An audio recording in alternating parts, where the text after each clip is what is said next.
আসসালামু আলাইকুম। আশা করি আপনি ভালো আছেন। আল্লাহর রহমতে আমিও ভালো আছি। আমি যে ঘটনাটা বলতে চাই, সেটা আসলে আমার নিজের সাথে পরপর ঘটে যাওয়া।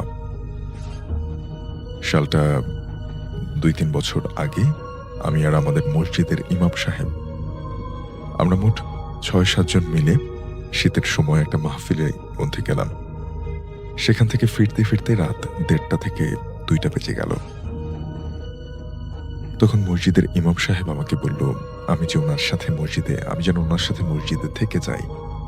যেহেতু রাত অনেক হয়ে গেছে। তখন মসজিদের ইমাম সাহেব আমাকে এটা বলায় আমি থেকে গেলাম। আমি আর না করতে পারলাম না। বাকিদেরকে চলে যেতে হলো। মাহফিল থেকে আসার সময় তাবারুক হিসেবে বিরিয়ানি দিল সবাইকে। আমি আর ইমাম সাহেব দরজা খোলা রেখে সেই বিরিয়ানি খেতে শুরু করলাম। তখন আমি নিজেই দেখলাম যে জগের মধ্যে পানি নেই। তাই আমি চলে গেলাম পানি আনতে। মসজিদের টিউবওয়েলটা ছিল ঠিক রাস্তার পাশে। টিউবওয়েলে পানির জন্য চাপ দিতে গেলে ঠিক পিছনে একটা বাঁশঝাড় পড়ে। অর্থাৎ টিউবওয়েলের হাতলটা যেদিকে রয়েছে তার ঠিক পেছনে একটা বাঁশঝাড় রয়েছে। আমি তখন পানির জন্য চাপ দিচ্ছি, ঠিক তখনই আমার মনে হচ্ছে পেছনের বাঁশঝাড় থেকে কোনো একটা বাচ্চা আমাকে ওই ওই বলে ডাকছে। আমি ততটা গুরুত্ব না দিয়ে পানির জন্য টিউবওয়েলে চাপ দিচ্ছি। তখন যখনই চাপ দেই তখন আবার ওই ওই করে একটা ডাক দিল। আমি সাথে পেছন দিকে তাকিয়ে দেখি কেউ নেই। আমার বাঁশঝাড়ের মধ্যে কেমন যেন অন্ধকার একটু বেশি দেখাচ্ছে। অর্থাৎ বাসার একটা জায়গাতে একটু বেশি অন্ধকার লাগছিল। তার পরপরই আমি আবার টিউবওয়েলে চাপ দিতে না দিতেই আমার ঠিক পেছনে এসে জোরে এবার ওই করে একটা ডাক দিল। আমি সবকিছু ফেলে চিৎকার করে উঠলাম। তখন মসজিদের ইমাম সাহেব দৌড়ে এলো আমার চিৎকার শুনে। ইমাম সাহেব আসার পরে আমি ওনাকে সবকিছু খুলে বললাম এবং আমরা দুজনেই চারপাশের সবকিছু দেখলাম। ইমাম সাহেব খুব ভালোভাবে এক জায়গাতে দাঁড়িয়ে দেখলেন আমি সব জায়গায় খুঁজছিলাম। ইমাম সাহেবের ব্যবহার দেখে বুঝলাম উনি সব আগে থেকেই জানে। তারপর সারা রাত আমাকে ইমাম সাহেবের সাথে ঘুম হলো না। ঠিক ৪-৫ দিন পরে ইমাম সাহেব আমাকে খবর দিল এবং আমি যাওয়ার পরে তিনি বলল যে, তুমি যে সেদিন রাতে ভয় পেলে, আমিও আজকে ফজরের আজান দেওয়ার সময় একটা বাচ্চার ছায়া দেখলাম। আমার সামনে দিয়ে দৌড়ে গেল। এটাই আমার প্রথম ঘটনা এবং এরপর থেকে আজও যা ঘটছে বলার মতো না ভাইয়া।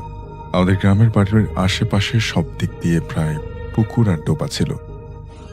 আমাদের বাড়ির পেছনে ময়লার কারণে জমে একটা ছোটখাটো হাঁটু সমান পানি কাদায় ভরা ডোবা টাইপ ছিল। ওই ডোবার সামনেই থাকতো এক মহিলা। সে আর তার ছোট ছেলে ওই বাড়িতে থাকতো।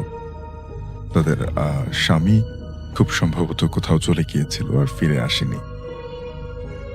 ছেলেটার বয়স তখন ১৮-২০ বছর মতো হবে। সবার ধারণা ছেলেটার মাঝে জিনের আসর আছে। এর কারণ হঠাৎ সে গায়েব হয়ে যেত। ২-৩ দিন পরে দূরে কোথাও অন্য একটা জায়গায় মিলত সে ছেলেটার খোঁজ। এভাবে প্রায় চলতে থাকলো অনেক দিন। অনেক ঝাড়ফুঁক, হুজুর, ডাক্তার সবকিছু দেখিয়েও ঠিক করতে পারা যায়নি তাকে।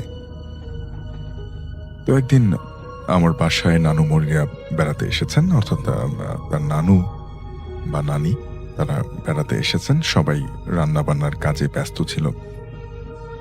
হঠাৎ সবাই শুনতে পায় মানুষের মুখ বন্ধ অবস্থায় জোরে চিৎকার করলে যেমন একটা আওয়াজ হয় ঠিক তেমন। আমরা খুব ভয় পেয়েছিলাম, কিন্তু আম্মু বলল যে বাচ্চারা দুষ্টুমি করছিল, কিন্তু আওয়াজটা রীতিমতো বেড়েই যাচ্ছিল। তো এরপরে আব্বুই আর দেরি না করে টর্চ হাতে আর লাঠি নিয়ে বেরিয়ে পড়ল বাসা থেকে। পরে আব্বু আসলে তার মুখে শুনতে পাই কাহিনী। তিনি বললেন, যাওয়ার পর ওই জায়গায় গিয়ে দেখেন মান্নান, অর্থাৎ সেই ডোবার পাশে যে মহিলা থাকতেন তার ছেলে সহ, সেই ছেলেটার নাম মান্নান, মান্নান গলা পর্যন্ত কাদার ভেতরে আটকে আছে। আর অনেকেই অবাক হয়, কারণ সেখানে হাঁটু পরিমাণ কাদা রয়েছে, এর নিচে শক্ত মাটি। হাঁটু পরিমাণ কাদায় কিভাবে সে গলা পর্যন্ত ভেতরে ঢুকে আছে, সেটা সবার কাছেই অবিশ্বাস্য লাগছিল। তারপর আব্বু সহ সবাই ধরে টেনে বের করে তাকে ওখান থেকে। ওকে কাদা থেকে তুলে ওর শরীর ধোয়ানোর পর দেখা গেল তার শরীরের বিভিন্ন অংশে ক্ষতের চিহ্ন ছিল, যা দেখে স্বাভাবিক কোনো ক্ষত মনে হচ্ছিল না। ওর হুঁশ আসে প্রায় 3 ঘন্টা পরে। আব্বুরা ততক্ষণে বাড়িতে এসে পড়েছিল, আর কিছুদিন পরেই আবার উধাও হয়ে যায় সেই ছেলেটা। প্রায় 2 দিন অনেক খোঁজাখুঁজির পরে অনেক দূরে কোথাও একটা তার খোঁজ মেলে। আমাদের হুজুর, যিনি আমাদের কোরআন পড়াতেন, তার সাথে খুব খাতির ছিল সেই ছেলেটার। তার সাথে কান্না করে এসব বিষয় নিয়ে বলছিল সবার সামনে। হুজুর তাকে আশ্বাস দিয়েছিলেন সব ঠিক হয়ে যাবে, কিন্তু ভাগ্যের নির্মম পরিহাস, তার আর বেঁচে থাকা সম্ভব হয়নি। সে 1 সপ্তাহ পরে বিষ খেয়ে ছেলেটা মারা যায়। আসসালামু আলাইকুম প্রিয় লিসেনার্স, এপিসোডটি সাজানো হয়েছে অনেকগুলো ভয়ানক ঘটনা নিয়ে। আপনারা ইতিমধ্যেই কিন্তু কয়েকটি ভয়ানক ঘটনা শুনতে পেয়েছেন। আমরা এখন আরো কয়েকটি ভয়ানক ঘটনার মধ্যে চলে যাব, যে ঘটনাগুলো কিন্তু সত্যি অনেকটাই ভয়ানক। গ্রামের ঘটনা এবং থাকছে শহরের ঘটনা এবং অ্যাম্বুলেন্সেরও কিছু ঘটনা। তো প্রিয় লিসেনার্স, অবশ্যই কিন্তু আপনারা শেষ পর্যন্ত আমাদের সাথেই থাকবেন। চলেন ঘটনাগুলো শুনে নেই। 1980 থেকে 90 সালের মধ্যে, কিন্তু এক্স্যাক্ট আসলে কত সাল এটা কেউ বলতে পারেনি, বা আলামিনও আমাকে এটা তথ্যটি জানাতে পারে, কিন্তু সময়টি 1980 থেকে 90 এর মধ্যে, এটা নিশ্চিত। ওই গ্রামের 2 জন প্রভাবশালী ব্যক্তি ছিলেন। তারা অত্যন্ত ধনী মানুষ ছিলেন এবং অনেক ভালো মানুষ ছিলেন। গ্রামের অনেক কল্যাণমূলক কাজ, জনকল্যাণমূলক কাজ তারা করতেন। মসজিদ, মাদ্রাসা, স্কুল, কলেজ, অনেক কিছুতে তাদের অবদান ছিল। ব্যবসায়িক কারণে তারা অধিকাংশ সময় দেশে থাকতেন না। একসময় তারা সিদ্ধান্ত নেন যে গ্রামে যে কবরস্থানটি রয়েছে, শালনগর ইউনিয়নের কেন্দ্রীয় যে কবরস্থানটি, সেটি বেশ দূর হয়ে যায়। অনেক সময় মানুষ মারা গেলে এত দূরে গিয়ে তাদেরকে দাফন করতে অনেক কষ্ট। তো কাছাকাছি যদি কবরস্থান করা যায় তাহলে সেটা খুবই ভালো হয়। তো ওনাদের বাড়ির কাছেই ওনাদেরই তৈরি করা একটি মসজিদ ছিল। এই মসজিদের পাশে একটি জায়গা, এটা ওনাদেরই ছিল। সেই জায়গাটা অবশ্য কোনো কাজে ব্যবহৃত হতো না। সেখানে অনেক ঝোপঝাড়, বাঁশ গাছ ছিল, কদম গাছ ছিল, এরকম অবস্থা ছিল আর কি। তো এই জায়গাটি ওনারা কবরস্থানের জন্য দান করতে চান এবং সেই অনুযায়ী পরিকল্পনাও চূড়ান্ত হয়। সিদ্ধান্ত যখন চূড়ান্ত হয়, তখন এই দুই ভাইয়ের যিনি আম্মা ছিলেন, তিনি স্বপ্নে দেখেন, স্বপ্নে কেউ একজন এসে তাকে বলছে যে এখানে কবরস্থান করিস না, ভালো হবে না। উনি যখন সকালবেলা ঘুম থেকে উঠে বিষয়টি সবাইকে বলেন এবং তার 2 সন্তানকেও খবরটি পৌঁছান, তখন তারা বলে স্বপ্ন তো স্বপ্নই, এগুলো নিয়ে চিন্তা করার কোনো প্রয়োজন নেই। যে পরিকল্পনা নিয়েছি সেটা করব, এবং এটা তো একটা ভালো কাজ, সওয়াবের কাজ, সুতরাং এখান থেকে পিছু হটার কোনো সুযোগ নেই। পরিকল্পনা অনুযায়ী কাজ শুরু হয়ে যায়। গ্রামে অনেক দরিদ্র মানুষ ছিল, যেহেতু তারা অনেকেই ফ্রিতে বাঁশগুলো কেটে নিয়ে যায়। আর যে বড় বড় মোটা মোটা কদম গাছ হয়েছিল, এই গাছগুলি গ্রামেরই একজন মানুষ, তার নাম হচ্ছে রুহুল আমিন, উনি একজন কাঠ ব্যবসায়ী ছিলেন। তিনি এটি খুবই নামমাত্র মূল্যে কিনে নেন। উনিও গরিব মানুষ ছিলেন, তো চিন্তা করলেন এই গাছগুলো কাটার জন্য তো অনেকগুলো শ্রমিক লাগালে তার খুব বেশি প্রফিট হবে না। তো এই জন্য চিন্তা করলেন যে যতগুলো শ্রমিক না হলেই না, ঠিক ততগুলোই নেবেন এবং উনি অধিকাংশ কাজগুলো করবেন, এরকমই পরিকল্পনা করলেন। যে রাত্রে উনি স্বপ্ন দেখেন, এই স্বপ্নটি ছিল এমন, কারণ এই রাত্রের পরের দিনই উনি গাছ কাটতে যাবেন, সবকিছু ঠিক ছিল। ওই রাত্রে উনি স্বপ্ন দেখেন কেউ একজন এসে বলছে রুহুল, গাছগুলো কাটিস না, তোর ভালো হবে না, গাছগুলো থাক, এভাবেই থাক। রুহুল এই স্বপ্নের কোনো গুরুত্ব দেয় না। পরের দিন তার পরিকল্পনা অনুযায়ী গাছ কাটা শুরু করে। গাছ কাটতে থাকে। গাছ কাটার পরে সেই গাছগুলো টুকরো টুকরো করে, নিজেও অনেক কষ্ট করে সেই টুকরোগুলো উঠে ভ্যানে উঠিয়ে সেগুলো আবার শহরে মানে মিলে নিয়ে যায়। সেগুলো কবরস্থান তৈরি হয়ে যায়, সব ঝোপঝাড় কাটা শেষ হয়ে যায়। এর কয়েকদিন পরেই ওই গ্রামেরই একজন মানুষ, তার নাম হচ্ছে কালু। এই কালু নামের একজন ব্যক্তির লাশ দাফন করা হয়। কবরস্থানের পাশেই মসজিদ ছিল, পাঞ্জেগানা নামাজ সেখানে হতো, জুম্মার নামাজ হতো। ওই মসজিদে যারা নামাজ পড়তে আসতেন ফজরের, তো যেদিন লাশ দাফন করা হয় কালু মিয়ার, তার ঠিক পরের দিন ফজরের আজান হওয়ার পর অনেকেই মসজিদে এসেছে, আবার নামাজ হওয়ার পরে অনেকেই বাড়িতে চলে গেছে। কিন্তু কিছু মুসল্লি, ওনারা সূর্য ওঠা পর্যন্ত নিজেরা নিজেদের মধ্যে গল্প গুজব করছেন। সূর্য ওঠার পর যখন তারা বের হয়েছেন, তখন হঠাৎ দেখে এই কবরস্থানের ভেতরে প্রথম যে কবরটি হয়েছে কালু নামক একজন ব্যক্তির, ওনার কবরের পাশে মনে হচ্ছে সাদা লম্বা করে কিছু শোয়ানো, সাদা কাপড় দিয়ে ঢাকা।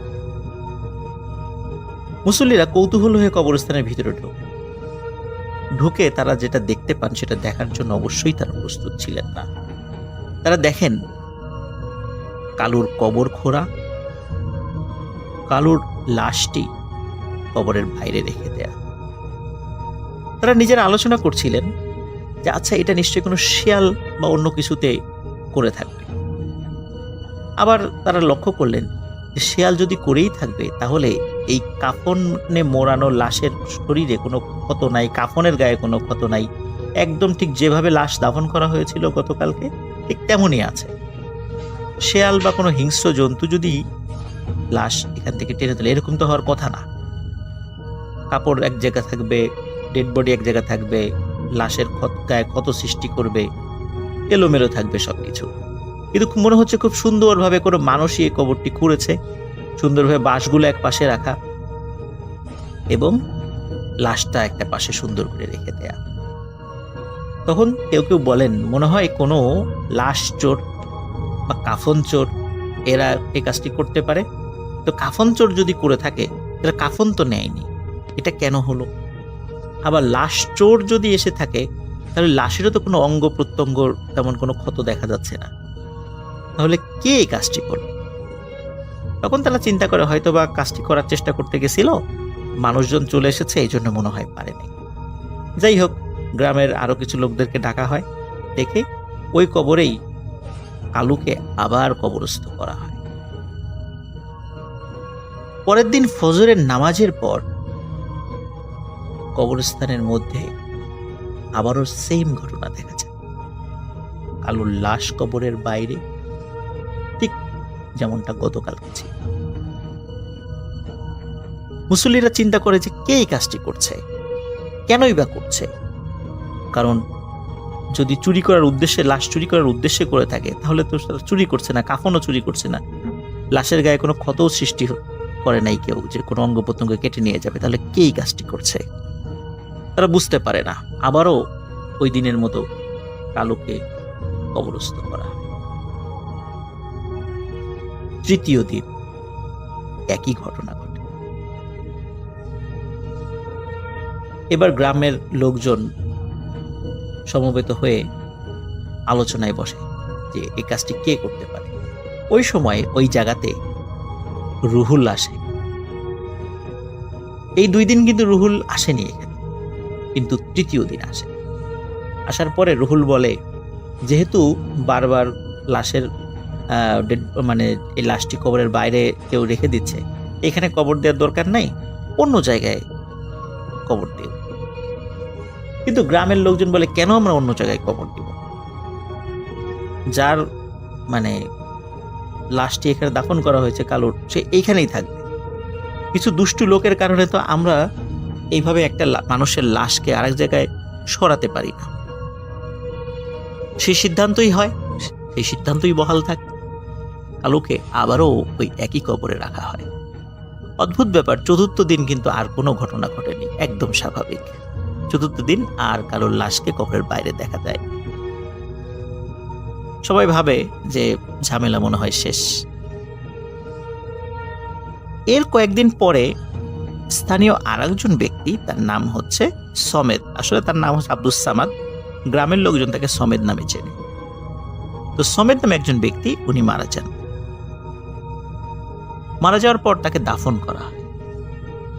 অদ্ভুত ব্যাপার, পরের দিন একই ঘটনা ঘটে। সমেদের লাশ কবরের বাইরে, ঠিক যেমনটি কালুর লাশ ছিল। তারা চিন্তা করে আবার শুরু হয়েছে একই ঝামেলা, কে করছে এটা, খুব বিরক্ত হয়। এই খবরটি তখন বিদেশে থাকা ওই দুই প্রভাবশালী ভালো মানুষ, দুই ভাইয়ের কাছে পাঠানো হয়। তখন তারা দুজন বলে যে তোমরা এখানে পাহারা বসাও, কে এই কাজটি করে তাকে ধরো। পাহারার জন্য খুব সাহসী 4 জন করে মানুষ রাখো, এদের যত খরচ লাগে আমরা দিব, কিন্তু তোমাদেরকে ফাইন্ড আউট করতে হবে যে কে এই কাজটি করছে এবং এই ঘটনাটি বন্ধ করতে হবে। সত্যি তাই, সমেদ মিয়া মারা যাওয়ার পর যখন প্রথম দিন একই ঘটনা ঘটে, তাকেও ওই কবরে সমাহিত করা হয়। দ্বিতীয় দিন থেকে 4 জন সাহসী মানুষকে পাহারায় বসানো হয়।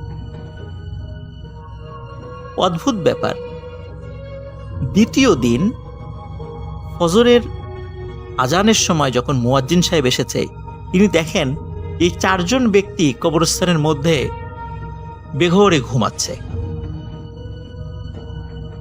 তিনি আজান দিয়ে তাদেরকে ডাকাডাকি করার চেষ্টা করেন, কিন্তু কারোরই ঘুম ভাঙছে না। ততক্ষণে আরো কয়েকজন মুসল্লি চলে আসেন, তারাও তাদেরকে খুব ডাকাডাকি করে, তাদেরও ঘুম ভাঙছে না। ডাকাডাকির একটা পর্যায়ে তারা লক্ষ্য করেন যে সমেদের লাশও কবরের বাইরে। অনেক কষ্ট করে এই 4 জন পাহারাদারের ঘুম ভাঙানো হয়। ঘুম ভাঙার পরে পাহারাদারদেরকে জিজ্ঞেস করা হয়, তোমরা কি পাহারা দিলা? এই যে আজও তো লাশ বাইরে চলে আসছে, কেউ বাইরে রেখে গেছে। তখন ওই 4 জন ব্যক্তি বলছেন যে আমরা ঠিকঠাক মতোই পাহারা দিচ্ছিলাম। গভীর রাতে হঠাৎ এমন একটি অদ্ভুত সুন্দর সুঘ্রাণ আমাদের নাকে আসে, তখন আমাদের প্রচন্ড ঘুম পায়। এরপরে আমাদের আর কিছু মনে নেই। গ্রামবাসী তাদের এই বক্তব্যে আসলে সন্তুষ্ট হয় না, খুব বিরক্ত হয়। ওই দিনই ওই 4 জনকে চেঞ্জ করে পরের দিন নতুন 4 জনকে রাখা হয়। কিন্তু তৃতীয় দিনও একই ঘটনা ঘটে। ফজরের সময় মুয়াজ্জিন সাহেব এসে দেখে 4 জন ঘুমাচ্ছে, এবং এমন ঘুম যে তাদেরকে ঘুম ভাঙানো যায় না। পরে আরো লোকজন আসে, তাদেরকে ঘুম ভাঙানো হয়। তারাও একই রকম ব্যাখ্যা দেয় যে রাত্রে একটা অদ্ভুত সুন্দর সুঘ্রাণে তারা সকলে একসাথে ঘুমিয়ে পড়েছে। এরপরে তাদের আর কিছু মনে নাই। তৃতীয় দিন আবারও সেই সাথেও একই ঘটনা ঘটেছে। এনার লাশটা অন্য জায়গায় কবর দেয়, এখানে কবর দেওয়ার দরকার নেই। কিন্তু গ্রামবাসী তাতে রাজি হয় না। গ্রামবাসী উল্টো রুহুলকে তিরস্কার করে এবং তৃতীয়বারের মতো, ঠিক কালু মিয়ার মতো, সমেদ মিয়ার লাশও কবরে রাখা হয়। অদ্ভুত ব্যাপার, চতুর্থ দিন আর কোনো ঘটনা ঘটেনি, স্বাভাবিক। টানা বেশ কয়েকদিন হয়ে যায়, কোনো ঘটনা ঘটে না। এইভাবে প্রায় 1 মাস 1.5 মাস কেটে যায়। কারণ এই সময়ের মধ্যে আসলে ওই গ্রামে কেউ মারাও যায় নাই, নতুন করে কোনো কবরও হয়নি। লোকজন এই বিষয়টি একদম ভুলতেই বসেছিল। ওদিকে যেই রুহুল, যিনি ওই কদম গাছগুলি কেটেছিলেন, উনি শুরুতে অবিবাহিত ছিলেন। যখন কবরস্থানটা তৈরি করা হয় তখন অবিবাহিত ছিলেন। এই 1-1.5 মাসের মধ্যে, বিশেষ করে এই সমেদ মিয়া যখন মারা যায়, তার লাশের সাথে এই ঘটনা ঘটে যাওয়ার পরে 1-1.5 মাস যেহেতু হয়ে গেছে, এই 1-1.5 মাসের মধ্যে উনি বিয়ে করেন। একদিন রাতে ওনার স্ত্রী খেয়াল করেন যে রুহুল বিছানায় নেই। রাতের বেলা সাধারণত গ্রামের বাড়িতে যে সমস্ত ঘর বাড়িতে ইলেকট্রিসিটি নেই, একটি হারিকেন জ্বালানো থাকে। হারিকেনের আলোটি অনেক অল্প করে থাকে, ঠিক আমরা যেমন ঘরের মধ্যে ডিম লাইট জ্বালানো রাখি, ঠিক ডিম লাইটের কাজ করে সেই হারিকেনটি। হারিকেনের খুবই আবসা আলোয় রুহুলের স্ত্রী লক্ষ্য করেন যে রুহুল ঘরে নেই। তিনি চিন্তা করেন যে ঘরে নেই, গরমের সময় ফ্লোরে ঘুমিয়েছে কিনা। ফ্লোরের দিকে তাকে যতটুকু বুঝতে পারেন আবসা আলোতে যে রুহুল ঘরে নেই। উনি হারিকেনের আলো জ্বালিয়ে দেন, মানে বাড়িয়ে দেন। বাড়ানোর পরে অদ্ভুত ব্যাপার উনি লক্ষ্য করেন, ঘরের দরজা বন্ধ কিন্তু ঘরের কোথাও রুহুল নেই। তার স্ত্রী ঘরের দরজা খুলে জোরে চিৎকার করে ওঠেন। দেখেন তার স্বামী মানে রুহুল ঘরের বারান্দার উপরে অচেতন অবস্থায় পড়ে আছে, সারা গায়ে ধুলো, কাদা, মাটি এগুলো মাখানো। তিনি যখন বারবার চিৎকার করছিলেন, এর মধ্যে রুহুলের জ্ঞান ফেরে। রুহুল তাকে বলে, এই চিৎকার করো না, থামো থামো। এই বলে স্ত্রীর মুখ চেপে ধরে, শব্দ করো না। তখন স্ত্রী বলে, তুমি বাইরে আসলা কিভাবে, ঘরের দরজা বন্ধ? বলে যে সব বলছি, আগে আমি গোসল করে আসি, তোমাকে সব খুলে বলছি। রুহুল গোসল করে আসে। গোসল করে আসার পর তার স্ত্রী তার শরীরে সরিষার তেল মাখতে শুরু করে। মাখতে মাখতে হঠাৎ তার স্ত্রী রুহুলের পিঠের দিকে খেয়াল করে দেখে রুহুলের পিঠে 3টি মোটা মোটা দাগ। 2টো দাগ বেশ পুরনো মনে হচ্ছে এবং একটি দাগ মনে হচ্ছে মাত্র হয়েছে। এই দাগগুলো এমন ছিল যে লোহার শিক পুড়িয়ে যদি গায়ে ছেঁকা দেয়া হয় ঠিক যেমন দাগ হয়ে যায়, ঠিক তেমন দাগ। তার স্ত্রী তাকে জিজ্ঞেস করে যে তোমার শরীরে এই 3টি দাগ কোথা থেকে আসলো? তখন রুহুল এই দাগের বিষয়ে কিছু বলতে পারে না, কারণ রুহুল জানতোই না তার পিঠে দাগ আছে। তখন তার স্ত্রী বলে যে তুমি বলো কেন এই দাগ হলো এবং এই যে ঘটনাটি ঘটলো দরজা বন্ধ থাকা পরেও তুমি কিভাবে ঘরের বাইরে গেলে? তখন রুহুল কিছু বিষয় বলে। রুহুল বলে যে এই যে কালু এবং সমেদ, যাদের লাশ 3-3বার কবরের বাইরে রাখা হয়েছে, তুমি কি জানো এই কাজটি কে করে? রুহুল স্ত্রী বলে না, জানি না। বলে এই কাজটি আমিই করি এবং আজকে রাতেও এই গ্রামের একজন মহিলা মারা গিয়েছিল, রাত্রেই তাকে দাফন করা হয় এবং তার লাশটিও আমি মাত্র কবরের বাইরে বের করে রেখে এসেছি। তার স্ত্রী বলে যে তুমি কেন এই কাজটি করছো, এমন জঘন্য কাজ কেন করছো? তখন রুহুল বলে যে আমি তো আসলে করি না, আমাকে দিয়ে করানো হয়। গভীর রাতে হঠাৎ আমি অদ্ভুত সুন্দর সুঘ্রাণ পাই। এই সুঘ্রাণ পাওয়ার সাথে সাথে কেউ আমাকে বলে, রুহুল কাজের সময় হয়েছে, চলো। তখন আমার শরীরের উপর কোনো নিয়ন্ত্রণ থাকে না, মনে হচ্ছে কেউ আমাকে হাঁটিয়ে নিয়ে চলে যাচ্ছে, কিন্তু আমি কিছু বুঝতে পারি না। মনে হয় আমি আধো ঘুম আধো জাগ্রত অবস্থায় আছি, কিছু বুঝতে পারি না। আমি হাঁটতে হাঁটতে সে কবরস্থানের কাছে চলে যাই। তখন কেউ বলে, রুহুল কবর খোঁড়া শুরু করো। আমি কবর খুঁড়ি। কবর খোঁড়া শেষে কেউ বলে, রুহুল লাশটি সুন্দর করে উঁচু করে কবরের বাইরে রেখে দিয়ে চলে যাও। আমি কবরের বাইরে লাশটি রেখে চলে যাই, কিন্তু চলে যাওয়ার সময় তারপরে আমি সবকিছু ভুলে যাই। তারপরে আমি সেন্সলেস হয়ে যাই। যখন জ্ঞান ফেরে তখন আমি দেখি আমার ঘরের মেঝেতে পড়ে আছি, অথবা ঘরের বারান্দায় পড়ে আছি, অথবা কলপারে পড়ে আছি। প্রতিবারই একই রকমের ঘটনা ঘটেছে, কিন্তু এটি আমি ইচ্ছা করে করি না। প্রিয় লিসেনার্স, পরের দিন সকালবেলা সত্যিই শোনা যায় যে ওই কবরস্থানে 3য়বারের মতো যে মহিলার কবর হয়েছিল সেই রাত্রে সকালবেলা দেখা গেল যে তার লাশটি কবর থেকে বাইরে বের করে রাখা। কিন্তু কে করছে গ্রামবাসী তখনও জানে না। এদিকে তার স্ত্রী রুহুলকে বলে যে এভাবে চলতে পারে না, এর একটা সমাধান দরকার। কিন্তু এই কথা তো কাউকে বলতে পারছে না। গ্রামের যদি লোকজন জানে যে রুহুল এই কাজটি করে, তাহলে কি অবস্থা হবে? গ্রামবাসী ক্ষেপে যাবে। তখন রুহুলের স্ত্রী রুহুলকে তার মায়ের কাছে নিয়ে যায়, মানে রুহুলের স্ত্রীর মা, মানে রুহুলের শাশুড়ির কাছে নিয়ে যায়। শাশুড়ির কাছে বিষয়টি বলে। শাশুড়ি একজন খুব ভালো হুজুরের সাথে পরিচয় ছিল, তিনি সেই হুজুরের কাছে নিয়ে যান। তখন হুজুর বলে, আসলে রুহুল যেই গাছটি কেটেছিল, কদম গাছ, এই কদম গাছে খুব শক্তিশালী একটি জিনের পরিবার বসবাস করত। তারা তাকে স্বপ্নে দেখিয়েছিল, কিন্তু তারপরও রুহুল সে গাছটি কাটে। এবং ওই জিনেরা বলেছে, রুহুল ঠিক যেভাবে গাছগুলো টুকরো টুকরো করে কেটে নিয়ে গেছে, আমার পরিবারকে ছিন্ন বিচ্ছিন্ন করে দিয়েছে, রুহুলের জীবনকেও আমি এরকম ছিন্ন বিচ্ছিন্ন করে দিব। এই জন্যই রুহুলকে দিয়েই এই লাশগুলি কবর থেকে উঠিয়ে রাখছে। এটা রুহুলের শাস্তি। আর যাতে মানুষ ভয় পেয়ে এই কবরস্থান আর ব্যবহার না করে, এই জন্যও এই কাজগুলো করানো হচ্ছে। এখন এর সমাধান কি? তখন হুজুর বলে যে, আমি একটু তেল পড়া, ঝাড়ফুঁক এবং আমি একটি তাবিজ হাতে বেঁধে দিলাম। যতদিন হাতে তাবিজ থাকবে ততদিন ওর কোনো সমস্যা হবে না, কিন্তু খেয়াল রেখো এই তাবিজ যেন না পড়ে যায়। তাবিজ পড়ে গেলে তখন কিন্তু আবার রুহুলকে দিয়ে কাজ করানো শুরু হবে। রুহুল চলে যায় সেখান থেকে। মজার বিষয় হচ্ছে, ওই কবরস্থানে আরো কবর হয়েছে। এক বছর বা প্রায় 1.5 বছরের মধ্যে বেশ কিছু কবর হয়েছে, কিন্তু ওই কবরগুলোর সাথে আর সেই ঘটনা ঘটেনি।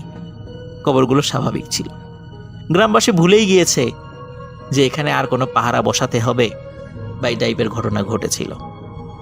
তাদের আর মনে নেই, তারা ভেবেছে যে সবকিছু স্বাভাবিক হয়ে গেছে। এক রাতে গ্রামবাসীর কাছে খবর আসে যে স্থানীয় রঘুনাথপুর মাদ্রাসার যিনি মোহতামিম বা প্রধান শিক্ষক, নাম হচ্ছে হাফেজ মাওলানা মোহাম্মদ হাসান, যাকে সবাই স্থানীয়ভাবে সেলিম হুজুর নামেই জানে। তিনি সেলিম হুজুর নামে পরিচিত। অত্যন্ত বুজুর্গ একজন মানুষ ছিলেন এই সেলিম হুজুর। সেলিম হুজুরের জানাজাতেও রুহুল আমিন শরীক হন। সেলিম হুজুরকেও ওই একই কবরস্থানে দাফন করা হয়। দাফন করে রুহুল বাড়িতে চলে আসে। বাড়িতে এসে স্ত্রীর সাথে বসে খাওয়া দাওয়া করে শুয়ে পড়ে। গভীর রাতে হঠাৎ তার স্ত্রী এবং রুহুল একই সাথে সেই অদ্ভুত সুন্দর সুঘ্রাণ তারা উপলব্ধি করে। তখন রুহুল বলে যে, এই যে দেখেছো, এই শুনেছো যে সেই সুঘ্রাণ কিন্তু পাচ্ছি, আমাকে আবার কাজে যেতে হবে, আমাকে আর কেউ আটকিয়ে রাখতে পারবে না। তার স্ত্রী তখন খেয়াল করে রুহুলের হাতে সেই তাবিজটি আর নেই, হয়তোবা কোনো কারণে তাবিজটি খুলে গেছে। তার স্ত্রী স্পষ্টভাবে বুঝতে পারে যে সে তার নিজের উপরও কন্ট্রোল হারিয়ে ফেলেছে। মানে তার স্ত্রীও যে তার রুহুলকে বাধা দেবে সে ক্ষমতা তার নেই। রুহুলের স্ত্রীও অর্ধ জাগ্রত অর্ধ ঘুমে এমন অবস্থায় চলে যায়। সে খালি কিছুটা দেখতে পাচ্ছে যে রুহুল চলে যাচ্ছে ঘরের বাইরে। ওদিকে রুহুলেরও একই অবস্থা, তারও শরীরের উপর নিয়ন্ত্রণ নেই। কেউ রুহুলকে বলছে, রুহুল চলো, কাজ শুরু করতে হবে। রুহুল চলে যায়। রুহুল কবরের কাছে যায়। কেউ বলে, রুহুল কবর খোঁড়া শুরু করো। রুহুল কবর খোঁড়া শুরু করে। কবর খোঁড়া শেষে কেউ বলে, রুহুল লাশটি উপরে উঠাও। রুহুল যখনই লাশটি উপরে উঠায়, হঠাৎ ওই লাশটি তার একটি হাত দিয়ে রুহুলের হাতকে চেপে ধরে। এমন ভাবে চেপে ধরে মনে হচ্ছে যে রুহুলের হাড় গোড় ভেঙে গুঁড়ো গুঁড়ো হয়ে যাচ্ছে। এরপরে রুহুলের কিছু মনে নেই। পরের দিন ফজরের সালাতের পর মসজিদের মুসল্লিরা দেখে যে সেলিম হুজুরের কবর যেটা রাত্রে হয়েছিল, এই কবরটি খোঁড়া। মনে হচ্ছে কবরের এক পাশে একটা মাথা দেখা যাচ্ছে এবং দুইটা হাত দুই দিকে ছড়িয়ে আছে। লোকজন তাড়াতাড়ি কাছে যায়, কবরের কাছে গিয়ে দেখে যে রুহুল কবরের মধ্যে একরকম দাঁড়ানো অবস্থায় আছে, কিন্তু দাঁড়ানো অবস্থায় ও কবরের একটা পাশে সে অজ্ঞান হয়ে পড়ে আছে, মাথাটা বাইরে এবং দুইটা হাত দুই পাশে দিয়ে সে অজ্ঞান হয়ে পড়ে আছে। এবং কবরের ভেতরে সেলিম হুজুরের লাশ খুব সুন্দর করেই রাখা আছে, ঠিক যেমন আগের মতো, আগের রাত্রে যেভাবে রাখা হয়েছিল। রুহুলকে সেখান থেকে বের করা হয়, তার জ্ঞান ফেরানো হয়। গ্রামবাসী রুহুলের উপর প্রচন্ড ক্ষিপ্ত। সবাই বলে, রুহুল তুমি এরকম একটা কাজ করতে পারলা, তুমি এই কাজগুলো করতা? তখন রুহুল স্বীকার করে যে হ্যাঁ, আমি এই কাজগুলো করতাম, কিন্তু আমি করতাম না, কেউ আমাকে দিয়ে করাতো, আমি ইচ্ছা করে করি নাই। তখন গ্রামবাসীর মধ্যে কেউ কেউ বলে, তুমি নিশ্চয়ই তান্ত্রিক কবিরাজের কাছ থেকে টাকা খেয়ে কাফনের কাপড়ের কোনো অংশ কেটে নিয়ে যাইতা, বা কুফুরি কালাম করার জন্য তাদেরকে সহযোগিতা করতা, অথবা যারা লাশ চোর আছে, যারা মেডিকেল স্টুডেন্ট আছে, তাদের কাছে লাশ বিক্রি করার জন্য তুমি দেন দরবার করতা, বা তুমি এই কাজটি করতা, কিন্তু সফল হতা না। কিন্তু রুহুল সব কথা অস্বীকার করে। সে বারবার বোঝানোর চেষ্টা করে। কিছু কিছু লোক তো রুহুলকে মারার জন্য লাঠি নিয়ে চলে আসে, মেরেই ফেলবে, রুহুলকে পিটিয়েই মেরে ফেলবে। ওদিকে রুহুলের স্ত্রী খবর পেয়ে সে চলে আসে সেখানে, এসে সবাইকে বিষয়টি খুলে বলে। এবং সাক্ষী হিসাবে যে হুজুরের কাছ থেকে তাবিজ এবং তেল পরা পানি পরা নিয়ে এসেছিল, তাকেও তার রেফারেন্স দেয়া হয়। তার সাথেও যোগাযোগ করে ঘটনার যখন সত্যতা পাওয়া যায়, গ্রামবাসী বিশ্বাস করে। এবং তখন গ্রামবাসী সেই দুই প্রভাবশালী ভাইকে সব বিষয় জানায়। সকলের সাথে পরামর্শ করে ওই দুই প্রভাবশালী ভাই একমত হন যে এখানে আর কোনো কবর দেয়া যাবে না। সেলিম হুজুরের লাশই এখানকার শেষ লাশ হবে। সত্যি তাই, ওই কবরস্থান এখন পরিত্যক্ত। সেলিম হুজুরের লাশই সেখানকার শেষ লাশ। এরপরে আর কোনো কবর এখন পর্যন্ত সেখানে দেওয়া হয়নি। সেই মসজিদও এখনো আছে, সেই পরিত্যক্ত কবরস্থানও এখানে আছে। কিন্তু যেহেতু দুই ভাই নিয়ত করেছিলেন যে একটি কবরস্থান দেবেন, এই কারণে শালনগর যে কেন্দ্রীয় যে কবরস্থান রয়েছে, এই কবরস্থানের পাশেই আরো জায়গা কিনে কবরস্থানটিকে সম্প্রসারণ করা হয়, যা এখনো রয়েছে। রুহুল বছর খানেক আগে মারা গেছে, তার স্ত্রী এখনো জীবিত আছে। আর যেই দুই ভাইয়ের কথা বললাম, সঙ্গত কারণে তাদের নাম বলছি না, যদিও আলামিন আমাকে তাদের নাম বলেছে। দুই ভাইয়ের মধ্যে এক ভাই মারা গেছেন, আর এক ভাই এখনো বিদেশে আছেন। কিন্তু এই দুই ভাইয়ের যিনি প্রথম স্বপ্নে দেখেছিলেন, তিনি এখনো জীবিত আছেন। এই ঘটনাটা শেয়ার করছি। এই ঘটনাটা একটা লাশ চুরি করার ঘটনা। তো ঘটনাটা অনেক বেশি ভয়ানক লেগেছে আমার কাছে, এজন্যই শেয়ার করছি। তো ঘটনাটা শুরু হয় আজ থেকে প্রায় অনেক বছর আগের আর কি একটা ঘটনাটা শুরু হওয়ার বেশ কিছুদিন পরে আবার মানুষ জানতে পারে, তারপর আর কি সেটা ছড়িয়ে যায়। ঘটনাটা সরাসরি চলে যাচ্ছি। রাত তখন প্রায় 3টা বাজে, আর সেই গ্রামের নামটা ছিল কাশিমপুর। এমন একটা অবস্থা বা শীতের দিনের একটা রাত আর কি, যেই রাতে এই কাশিমপুর গ্রামের একজন মানুষ বলতে ওনাকে মানুষ বলা যাবে না, উনি একজন তান্ত্রিক আর কি, কবিরাজ টাইপের লোক। তো তিনি কি করেন, এই যে গ্রামের যে নতুন যেই লাশগুলো থাকে দাফন করা হয়, সেই লাশের কাফনগুলো চুরি করেন। তো ওনার শুধু কাজ কাফন চুরি করা না, উনি লাশটাকেও চুরি করে নিয়ে গিয়ে পরবর্তী সময় সেটাকে বিভিন্ন রকমের হাড় নাড়বড়ি এগুলো নিয়ে নাকি আর কি তিনি রিসার্চ করেন বা অন্যখানে বিক্রি করে দেন। তো যাই হোক, একটা রাতে এই লোকটা তান্ত্রিক আর কি, উনি দিনের বেলায় এমন একটা বেশে থাকেন বা এমন একটা অবস্থায় থাকেন যে ওনাকে সন্দেহ করার মতো কেউ ছিল না। তখন সবাই জানতো যে উনি অনেক পরহেজগার একজন ব্যক্তি, কিন্তু তিনি লাশের রাত্রের বেলায় এইরকম কাজকর্ম করেন আর কি। তো একদিন মন্টু মিয়া, তার যে দাদা ছিল, সেই দাদা মারা যাওয়ার পর উনি ওনার যে দাদার লাশটা ছিল, সেই লাশটা স্থানীয় যে কবরস্থান আছে সেই কবরস্থানে দাফন করে।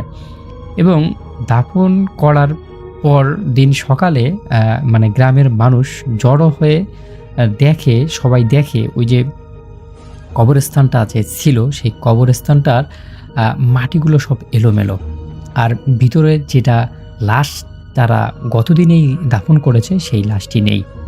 আর যেই মানে লাশটার যে ওয়ারিশ যে মন্টু মিয়া, তিনি আর কি বেশ খানিকটা অবাক হয়ে যায়। গতদিনেই তো তার দাদাকে এখানে দাফন করা হয়েছে, আজকে তাহলে সেই লাশটা কোথায় গেল?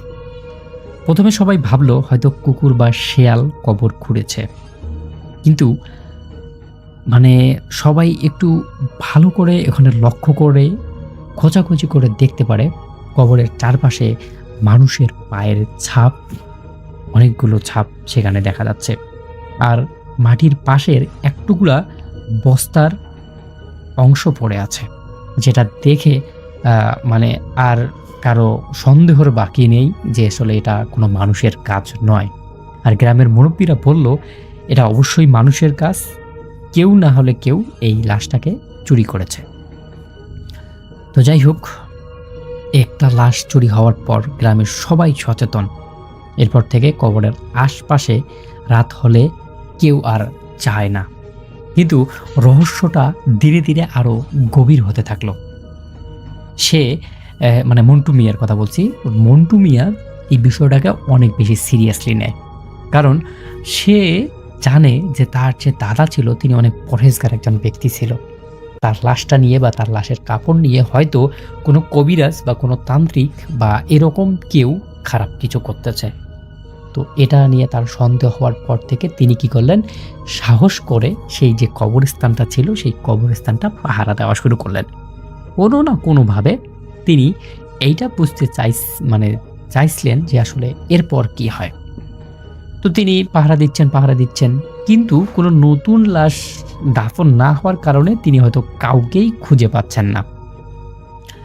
তো যাই হোক, তারপর উনি একদিন মানে ভাবলেন যে আসলে এইভাবে ওই যে লাশ চুরি করছে যে তাকে পাওয়া যাবে না। যেদিন নতুন লাশ এখানে আসবে দাফন করা হবে সেই দিনে হয়তো কাউকে খুঁজে পাওয়া যেতে পারে। তারপর যেই কথা সেই কাজ, তিনি খোঁজ খবর রাখতে থাকলেন যে কবে নতুন কোনো লাশ এখানে আসে বা কবে নতুন একটা লাশ এখানে পাওয়া যায়। যাই হোক, তিনি দেখলেন যে তার 2-3 দিন পরেই একটা নতুন লাশ সেখানে দাফন করা হয়েছে। তো সেদিন তিনি একদম তার যে জিনিসপাতি আছে সেই জিনিসপাতি নিয়ে লাশের কবরস্থানটায় পাশে লুকিয়ে থাকলো। সে দেখতে চাইছিল যে আসলে এখানে হচ্ছেটা কি।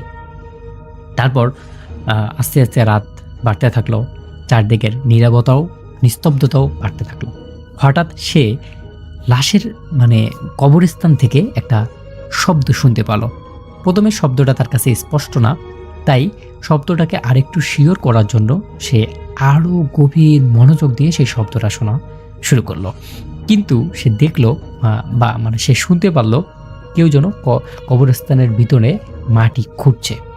তিনি ভাবলেন যে এই যে আজকে পেয়েছি, এত রাত্রে যেহেতু মাটি খুঁড়ছে, তার মানে এখানে সত্যিই কিছু একটা আছে। তারপর সে আস্তে আস্তে আস্তে আস্তে শুয়ে শুয়ে অনেক টেকনিক খাটিয়ে এগিয়ে যাইতে লাগলো। কুয়াশার ভিতরে যদিও সবকিছু দেখা যাচ্ছে না, কিন্তু তিনি আন্দাজ করতে পারছেন দুজন মানুষ একটা কবর খুঁড়ছে। সেই যে নতুন কবরটা আজকে দেওয়া হয়েছে সেই কবরটা খুঁড়ছে। তাদের মুখ দেখা যাচ্ছে না একদমই, কিন্তু অদ্ভুত বিষয় হলো তারা কোনো কথা বলছে না, একদমই নিঃশ্বাস নিচ্ছে না, তাড়াহুড়ো করে কাজ করতেছে সেই ঘোড়া। তো মন্টু মিয়া ভয় পেলেও তার ভিতরে যে দাদা লাশ চুরি হওয়ার যে রাগটা ছিল সেই রাগটা নিয়ে সে লুকিয়ে থাকলো। কিছুক্ষণ পর দেখলো এই যে দুইজন মানুষ লাশটা করা শেষ করার পর লাশটাকে বের করলো। আর এই লাশটা বের করার পরেই যে ঘটনাটা, এই ঘটনাটাই আসল ঘটনা, এই গল্পের আসলে এই কাহিনীর আসল দৃশ্য। তারপর তারা দেখলো যে এই যে লাশটাকে যে গতদিন দাফন করা হয়েছে এই লাশটা লড়ে চড়ে উঠল। এবার মন্টু মিয়া একদম বুক ধরপড় করতে লাগলো। তারপর সে ভালোভাবে এই জিনিসগুলো লক্ষ্য করতেছে, ভালোভাবে আর কি পর্যবেক্ষণ করতেছে, আসলে এখানে হচ্ছেটা কি আজকে ভালোভাবে দেখব। সে দেখলো লাশটা যেন ধীরে ধীরে উঠে বসেছে। কিন্তু আশ্চর্যের বিষয় হলো যারা লাশ তুলছে তারা কোনো ভয় পাচ্ছে না, বরং তারা যেন সেই লাশটাকে টেনে নিয়ে যেতে লাগলো। মানে এমন একটা দৃশ্য, এটা আসলে কারো কাছেই কাম্য না। তিনি মানে যেটা ভাবছিলেন সেটা না হয়ে এখানে অন্য কিছু হচ্ছে। লাশটা নিজের থেকে উঠে বসে আবার নিজের থেকে যাইতে যাচ্ছে। তো এরকম একটা দৃশ্য দেখার পর তিনি বেশ খানিকটা অবাক হয়ে গেলেন এবং মানে সেখানেই অজ্ঞান হয়ে পড়লেন। তো তিনি যে ওই কবরস্থানে গেছেন এটা কিন্তু কেউ জানে না। তারপর দিন সকালে তিনি আবার নিজের থেকেই জ্ঞান ফিরে পেয়েছেন, আলহামদুলিল্লাহ। এবং পরবর্তী সময় তিনি গত রাত্রের যে ঘটনাটা আছে সেই ঘটনাটা একদম নিজের থেকে চাপা হয়ে গেলেন, কাউকে বললেন না, কাউকে শেয়ার করলেন না, কারণ তার কাছে এই বিষয়টা একদমই ভুতুড়ে মনে হয়েছে। তো সে কি করলো যে না, একদিন দেখে এটা বিশ্বাস করা যাবে না, পরদিন আমি আরো কিছু দেখার চেষ্টা করব। তো উনি আবার অপেক্ষা করলেন, আবার পরদিন কবে এই হয় আর কি, আবার দাফন করা হয়। তো তার 7 দিন পরে আরো একটা মানুষ মারা যাওয়ার পর সেই কবরস্থানে আবারও দাফন করা হয়। এবার তিনি তার শক্তি সাহস বেড়েছে, তার আরও যে 2-3 জন ছিল তার সঙ্গী সাথী ছিল যাদেরকে শেয়ার করছে আর কি গোপনে বন্ধু বান্ধবদের, তাদের সবাই মিলে এই কবরস্থানটা যে আছে সেই কবরস্থানের বিভিন্ন জায়গায় গিয়ে তারা আর কি মানে লুকিয়ে থাকলো যে এবার কেউ আসলেই তাকে যেন আমরা ধরে ফেলতে পারি। এবং যেই কথা সেই কাজ, তারা সবাই লুকিয়ে আসলো। রাত গভীর হতে লাগলো। তারপর তারা দেখলো কোনো একজন মানুষ, মানে তার ওই যে আমি প্রথমে গ্রামের তান্ত্রিকের কথা বলেছি, সেই তান্ত্রিক টাইপের একজন সেখানে এন্ট্রি হলো।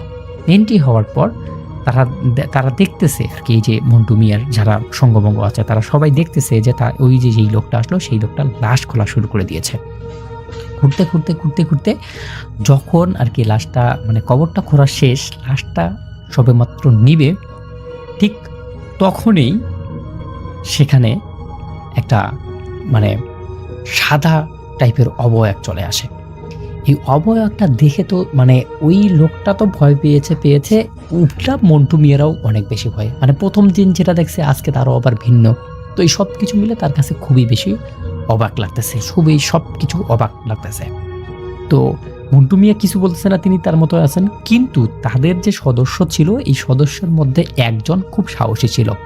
তিনি তার লাইটটা অন করে একদম সোজা ওই কবরস্থানের দিকে একদম দৌড় দিয়ে সবাইকে ডাক দিয়ে, তো যখন দৌড় দেওয়া শুরু করলেন তখন বাকি যারা ছিল তারা আবার বসে থাকে নাই, তারাও দৌড় দিয়েছিল।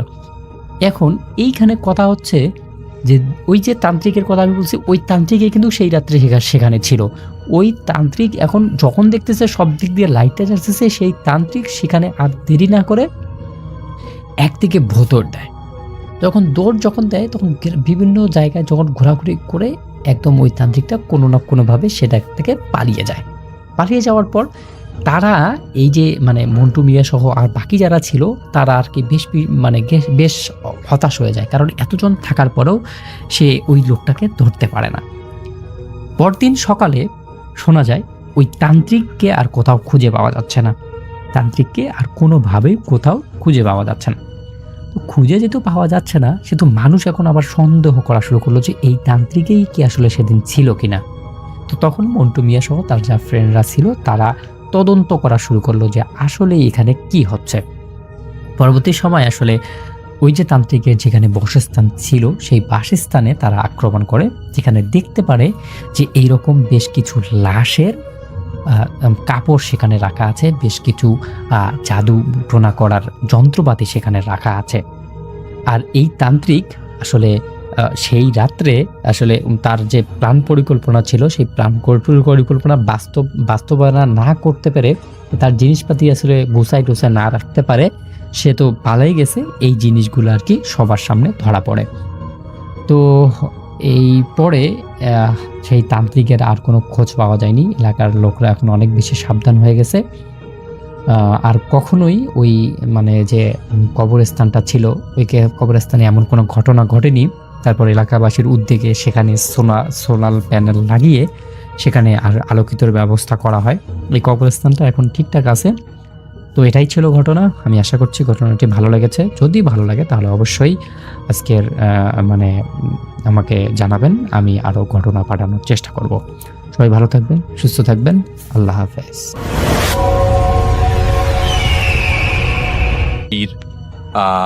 পীর সাহেবের ঘটনা। পীর সাহেবের দরবার ছিল এবং প্রচুর লোকজনের আনাগানা ছিল সব সময়। মানুষজন আসতো বিভিন্ন সমস্যা নিয়ে তার কাছে, তিনি ঝাড়ফুঁক করে দিতেন। কোনো সময় গরিব লোকদের টাকা পয়সা দিয়ে সাহায্য করতেন, আবার সন্ধ্যার সময় তিনি তার মুরিদদের নিয়ে জিকির করতেন। বিভিন্ন সমস্যা নিয়ে তিনি আসা লোকদের ঝাড়ফুঁক করতেন ঠিক সন্ধ্যার পরপরই। তিনি সবসময় তার কাছে কাচের বোতল রাখতেন। যদি কোনো জিনে ধরা রোগী আসতো তার কাছে, তবে সেই জিনগুলোকে তিনি বোতলে ঢুকিয়ে ফেলতেন যদি জিনগুলো যেতে রাজি না হতো। ব্যাপারটা এমন ছিল যে সেই পীর জিনকে বলতেন চলে যেতে, যদি না যাইতো তাহলে মারধর করতেন। তখন কিছু জিন যেতে চাইলে চলে যেতে দিতেন, না যেতে চাইলে বলতেন চলে যান, এলে বোতলে ঢুকিয়ে ফেলবো। তো যারা যেতে চাইতো না তাদেরকে বোঝানোর সুযোগ না দিয়ে তিনি বোতলে ঢুকাতেন এবং সেই বোতল নিয়ে তিনি তার মুরিদদের দিয়ে মাটি চাপা দিয়ে রাখতেন। মুরিদ বলতে তার আশেপাশের অ্যাসিস্ট্যান্টদেরকে দিয়ে। যেহেতু তিনি জিনকে বন্দি করেছেন, তাই সেই জিনের আত্মীয় স্বজনরা যেন সেই পীর বা পীরের পরিবারের কোনো ক্ষতি করতে না পারে, সেজন্য তিনি প্রতিদিন 8টা করে তাবিজ তার বাড়ির চারিপাশে পুঁতে দিতেন তার মুরিদদেরকে নিয়ে।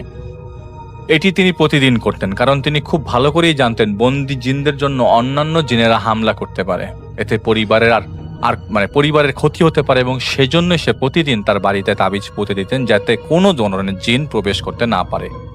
এভাবে উনি ওনার কাজ চালিয়ে যেতে লাগলেন। একদিন ওনার একজন মুরিদ, যিনি সব সময় ঝাড়ফুঁকের কাজে পীরকে সাহায্য করতেন, তিনি ঘুমের মধ্যেই মারা যান। তাকে গোসল দেন পীর সাহেব নিজেই, এবং তিনি লক্ষ্য করেন তার সেই মুরিদের পুরো শরীর কেমন যেন নরম। মৃত্যুর পর সাধারণত শরীর শক্ত হয়ে যায়, কিন্তু সেই মুরিদের শরীর ছিল একদম নরম, এবং তিনি এটা লক্ষ্য করলেন তার বুকের সবগুলো হাড় ভেঙে গেছে। তিনি দ্রুতই তার মুরিদের দাফন কাফন সম্পন্ন করে এবং বাসায় ফিরে তার বাড়িকে তিনি বরাবরের মতোই 8টা তাবিজ লিখে বন্ধ করিয়ে দেন। তখন ছিল আসরের সময়। সচরাচর তিনি এই কাজটি এশার পর করতেন। সেদিন রাতে পীর সাহেব স্বপ্নে দেখেন যে তার মুরিদের লাশ কবর থেকে উঠিয়ে শিয়াল কুকুর টেনে তুলে ফেলেছে এবং তার বাড়ির উঠানে সেই লাশ এনে ফেলে রাখা হয়েছে। এটা দেখে তার ঘুম ভেঙে যায় এবং তিনি শুনতে পান তার সেই মৃত মুরিদ তাকে ডাকছে। যেহেতু তিনি জানতেন এটা জিনদের শয়তানি, তাই তিনি তখনই একটা লাঠি নিয়ে বের হন এবং বের হয়ে তিনি দেখতে পেলেন তার বাড়ির উঠানের সামনে সেই মৃত মুরিদ দাঁড়িয়ে আছে।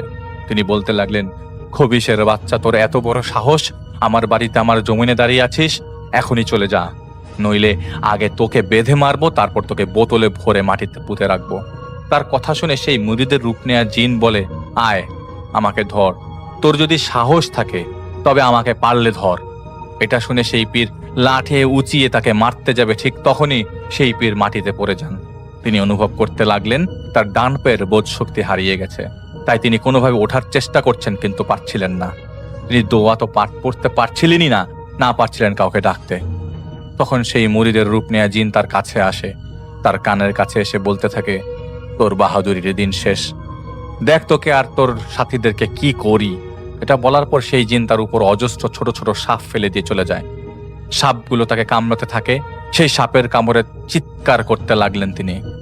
পাশে তার মুরিদরা স্থায়ীভাবে থাকতো, যারা তারা জিন ছাড়ানো বা ঝাড়ফুঁকে সাহায্য করত।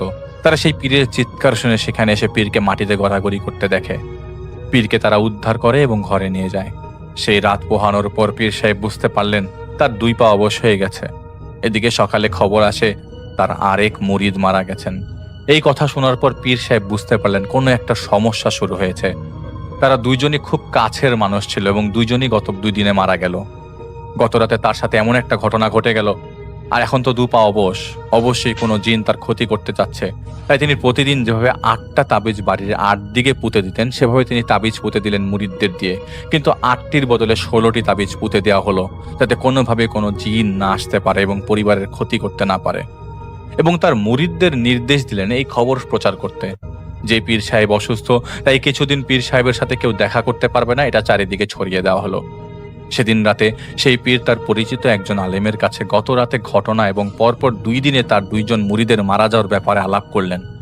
পীরের পরিচিত সেই ব্যক্তি ফোনে তাকে বলেন, যেহেতু আপনি জিনকে বোতলবন্দি করেছেন, তাই হয়তো কোনো জিন আপনার ক্ষতির করার চেষ্টা করছে। তাই আপাতত সাবধান থাকুন, এবং যেহেতু গত রাতে আপনি না বুঝে বাইরে গিয়ে সেই জিনের মুখোমুখি হয়েছিলেন, তাই সেই সুযোগে আপনার উপর সে জাদু করেছে। পীরের পরিচিত সে আলেম তাকে ফোনে কিছু তদবির শিখিয়ে দেয় এবং পরামর্শ দেয় তার পরিবারের কেউ যেন বাইরে চলাফেরা একা একা না করে। কিন্তু সেদিন রাতটাই ছিল বিভীষিকাময়। সেদিন রাতে পীর সেই আলেমের পরামর্শ মোতাবেক আমল করা শুরু করে দেয় এবং আমল করে ঘুমিয়ে গেলেন। উনি ঘুমিয়েছিলেন, হঠাৎ করে কিছু তাকে বিছানা সহ এক পাশ কাত করে ফেলে দেয় এবং তিনি বিছানার নিচে চাপা পড়ে যান। তিনি শুনতে পান তার ছোট মেয়ে, ছোট ছেলে, তার স্ত্রী, বড় মেয়ে, মেয়ের জামাই প্রচন্ড আর্তনাদ করছে। তিনি নিজেও চিৎকার করছিলেন। তখন তিনি শুনতে পান কেউ টেনে হিচড়ে তার পরিবারের সদস্যদের তার বাড়ির ডাইনিং রুমে এনে বসিয়ে দিয়ে বলেন, একদম চুপ হয়ে বসে থাক তোরা, না হলে তোদের জবাই করে ফেলে দিব, তোদের বাড়ির পাশের পুকুরে ফেলে রাখবো।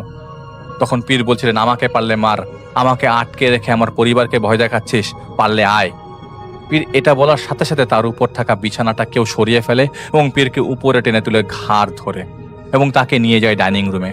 পীর দেখতে পান তার পরিবারের সবাই সেই ঘরের কোনো একটা কোণে বসে আছে। তখন পীর দেখতে পেলেন অজস্র কালো কালো ছায়া মূর্তি তাদের ঘিরে রেখেছে। তাদের চোখগুলো ছিল লাল, পুরো ঘরটা যেন গরম। পীর ভয় পেয়ে গেল। তিনি তার পরিবার সবাইকে ডাকলেন, কিন্তু কেউ ডাকে সাড়া দিল না। তিনি শুনতে পেলেন একটা কালো ছায়া মূর্তি তার পরিবারকে বলছে, এই তোরা কাঁদিস না, এই নে শাবল কোদাল, খুঁড়ে ফেল তোদের বাবার কবর। পীর মরে গেছে, ওকে মাটি দিতে হবে। গরমে ফুলে গেছে তোদের বাবার শরীর, পচতে শুরু করেছে, দিন হওয়ার আগেই মাটি দিয়ে দে, নইলে মানুষজন জেনে যাবে পীর তো মরেই গেছে, পচেও গেছে। তখন সবাই ছিছি করবে, দাফন দিতে কেউ আসবে না কাছে, গন্ধে, তোদেরকেই দাফন কাফন করতে হবে। পীর তাজ্জব হয়ে শুনতে লাগলেন এবং চিৎকার করে তার ছেলে মেয়ের জামাইকে ডাকতে লাগলেন, এই তোরা এগুলা শুনিস না, আল্লাহর ডাক, আল্লাহ আয়াতুল কুরসি পড়। ঠিক এই কথা যখনই তিনি বললেন, তিনি তখনই বুঝতে পারলেন তিনি তো কথা বলছেন ঠিকই, কিন্তু কোনো শব্দ তার মুখ থেকে বের হচ্ছে না। তিনি দেখলেন তার কিশোর ছেলে এবং মেয়ের জামাই সেই জিনদের দেওয়া শাবল কোদাল দিয়ে সেখানে ডাইনিং রুমের পাকা ফ্লোরেই কবর খুঁজছে। তিনি দেখলেন যারা কবর খুঁজছে তারা শাবল বা কোদাল দিয়ে না করে হাত দিয়ে কবর খুঁজছে। আর পীর শুনতে পাচ্ছিলেন কালেমা শাহাদাত পড়ছে সেই সকল ছায়ামূর্তিগুলো। তিনি দেখলেন তাকে 4টি ছায়ামূর্তি তাদের কাঁধে তুলে নিল।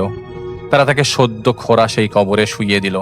পীর শুনতে পাচ্ছিলেন কিন্তু কিছু করতে পারছিলেন না। তিনি মনে মনে সূরা ইয়াসিন পড়তে লাগলেন, কিন্তু তিনি শুনতে পেলেন সেই ছায়ামূর্তিগুলোর মধ্যে একজন বলল, তুই যত কিছুই করিস না কেন, আজ তুই বাঁচতে পারবি না।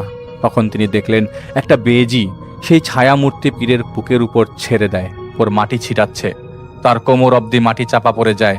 তখন সেই বেজিটা পীরের হাতে কামড় দিয়ে দিল। কিছুক্ষণ পর তিনি জ্ঞান হারিয়ে ফেলেন। জ্ঞান ফেরার পর তিনি দেখতে পেলেন তার চারপাশে অনেক লোকজন। তিনি দেখতে পেলেন পরিবারের সবাই ভালো আছে।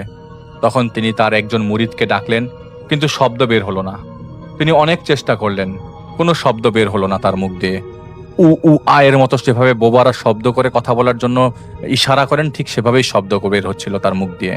তিনি ইশারা দিয়ে সবাইকে ঘর ত্যাগ করতে বললেন। তারপর মেয়ের জামাইকে লিখে বলেন যে তিনি কথা বলার শক্তি হারিয়ে ফেলেছেন।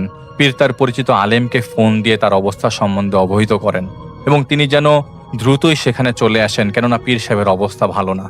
সেদিন বিকেলে পীরের পরিচিত সেই আলেম আসেন, এসে দেখতে পান পীর শুয়ে আছেন, তার হাতে 2 ধরনের ব্যান্ডেজ করা। সেই আলেম এসে জানতে চান কি হয়েছিল সেদিন রাতে। তখন পীর লিখে কিছু বলবেন তার আগেই তার মেয়ের জামাই বলা শুরু করে আরেক ঘটনা। আসলে সেই রাতে পীরের সাথে যে ঘটনা ঘটেছে এবং পীরের পরিবারের সাথে যে ঘটনা ঘটেছে সেটা আরেকটা। পীর তার মেয়ের জামাইয়ের মুখে শুনে অবাক হয়ে যান যখন তার মেয়ের জামাই সে আলেমকে অন্য ঘটনা বলতে শুরু করেন। মেয়ের জামাই সে আলেমকে বলে, রাতে আব্বা ঘুমাইছিলেন, হঠাৎ করে দেখলাম তিনি ঘুম থেকে ওঠেন। উঠে তিনি আর তার স্ত্রীকে ঘর থেকে বের হয়ে যেতে বলেন। বলতে লাগলেন, বের হয়ে যা তোরা এই বাড়ি থেকে, তোরা যদি বাঁচতে চাস বের হয়ে যা, ঘোর বিপদ হবে নইলে। আমাকেও যেতে দিবে না ওরা আমাকে জ্যান্ত পুঁতে ফেলবে বলে তিনি এক হাত দিয়ে তার বিছানাটা উল্টে ফেলে। এই ঘটনা দেখে তার স্ত্রী মেয়ের জামাইকে ডেকে নিয়ে আসে। এসে দেখে পীর পীরের ঘরে এক কোণে বসে বিড়বিড় করে বলছেন, তোর আয়াতুল কুরসি পর আর বের হয়ে যা, না হলে তোদের মেরে ফেলবে। আর পীরের আশেপাশে অনেকগুলো কালো ছায়া ঘুরছে। তারপর তারা দেখেন পীর দাঁড়িয়ে গেছেন। হঠাৎ করে তিনি দাঁড়িয়ে গেলেন, অথচ সেদিন তার 2 পায়ের বোধ শক্তি হারিয়ে ফেলেছিলেন। পীরের মাথা বাম কাত হয়ে ঝুঁকে রইল এবং সেই অবস্থায় অনেকটা ভারসাম্যহীন ভাবে তিনি ডাইনিং ঘরে যান, ফ্লোরে বসে পড়েন এবং কালেমা শাহাদাত পড়তে পড়তে নিজের হাত দিয়ে ঢালাই দেওয়া ফ্লোর খুঁড়তে শুরু করেন। তা দেখে মেয়ের জামাইরা তাকে ধরতে গেলে তিনি মেয়ের জামাইয়ের দিকে চোখ তুলে তাকালেন। জামাই দেখলেন পীরের চোখগুলো সম্পূর্ণ কালো। তা দেখে পীরের ছোট ছেলে তাদের বাড়িতে থাকা অন্যান্য মুরিদদের ডেকে নিয়ে আসেন। তারা এসে দেখে তিনি তার হাত দিয়ে অনেকখানি ঢালাই দেওয়া ফ্লোর খুঁড়ে ফেলেছেন। তার হাত রক্তাক্ত। তিনি মাটি খুঁড়ছিলেন এবং তার উপরে সেই মাটিগুলো ফেলছিলেন, তার নিজের উপরে মাটিগুলো ফেলছিল। পীরের মুরিদরা তখন দোয়া দুরুদ পড়ছিল জোরে জোরে এবং বেশ কয়েকজন সাহস করে তাকে ধরে ফেলে। তাকে ধরা মাত্রই তিনি তার ডান হাতে কামড় দিয়ে বেশ হয়ে পড়ে যান। পরে তাকে পরিষ্কার করে বিছানায় নেওয়া হয়। সবকিছু শুনে সেই আলেম পীরকে বলে, পীর সাহেব, আগেও বারবার মানা করেছিলাম আপনাকে, এই বোতলে জিন আটকানো থামান। মেইন সমস্যা এখানেই। মনে করে দেখেন তো গত 2-3 মাসে আপনি এমন কোনো জিনকে বোতলবন্দি করেছিলেন কিনা যার খুব পাওয়ারফুল? পীর ইশারায় দিয়ে বোঝান যে তার কিছুই মনে নাই। সেই রাতে সেই পীর আলেম পীরকে বসায়, তার উপরে প্রভাব থাকা জিনকে ডেকে আনবেন সমস্যা জানার জন্য। জিনকে ডাকার প্রক্রিয়া শুরু হয় এবং 1 মিনিটের মধ্যে পুরো বাড়িতে তাণ্ডব শুরু হয়ে যায়।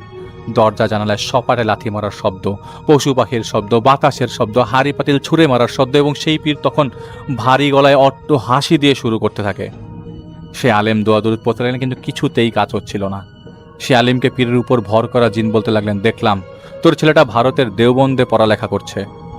এরপর ফিসফিসে সে আলেমকে বলে, তোর ছেলেকে ছাদ থেকে ফেলে দিলে কেমন হবে বলতো? ফেলে দেই? যদি ছেলেকে বাঁচাতে চাস তবে এখান থেকে চলে যা, পীরকে আমরাই মেরে ফেলবো। এই দেখে তার প্রমাণ, এই দেখ তার প্রমাণ। সেই বলেই পীরের এক হাত দিয়ে তার নিজের একটা চোখ উপড়ে ফেলে তা হাতে নিয়ে সে আলেমের দিকে বাড়িয়ে দেয়।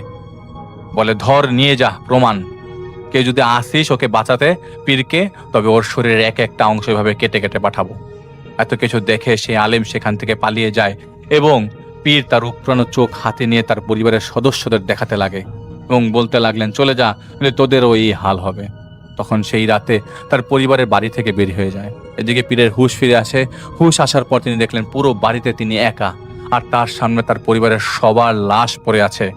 একটা ছায়ামূর্তি তাকে বলে, তুই নিজের হাতে এদের মেরেছিস, এখন এদের দাফন করতে হবে। পীরের মাথায় কিছু কাজ করছিল না। তিনি দেখতে লাগলেন তার পরিবারের সদস্যদের লাশ কবরে নামানো হয়েছে, আর তিনি তা দেখে উনি দৌড় দিয়ে সেই ঘর থেকে বেরিয়ে যান।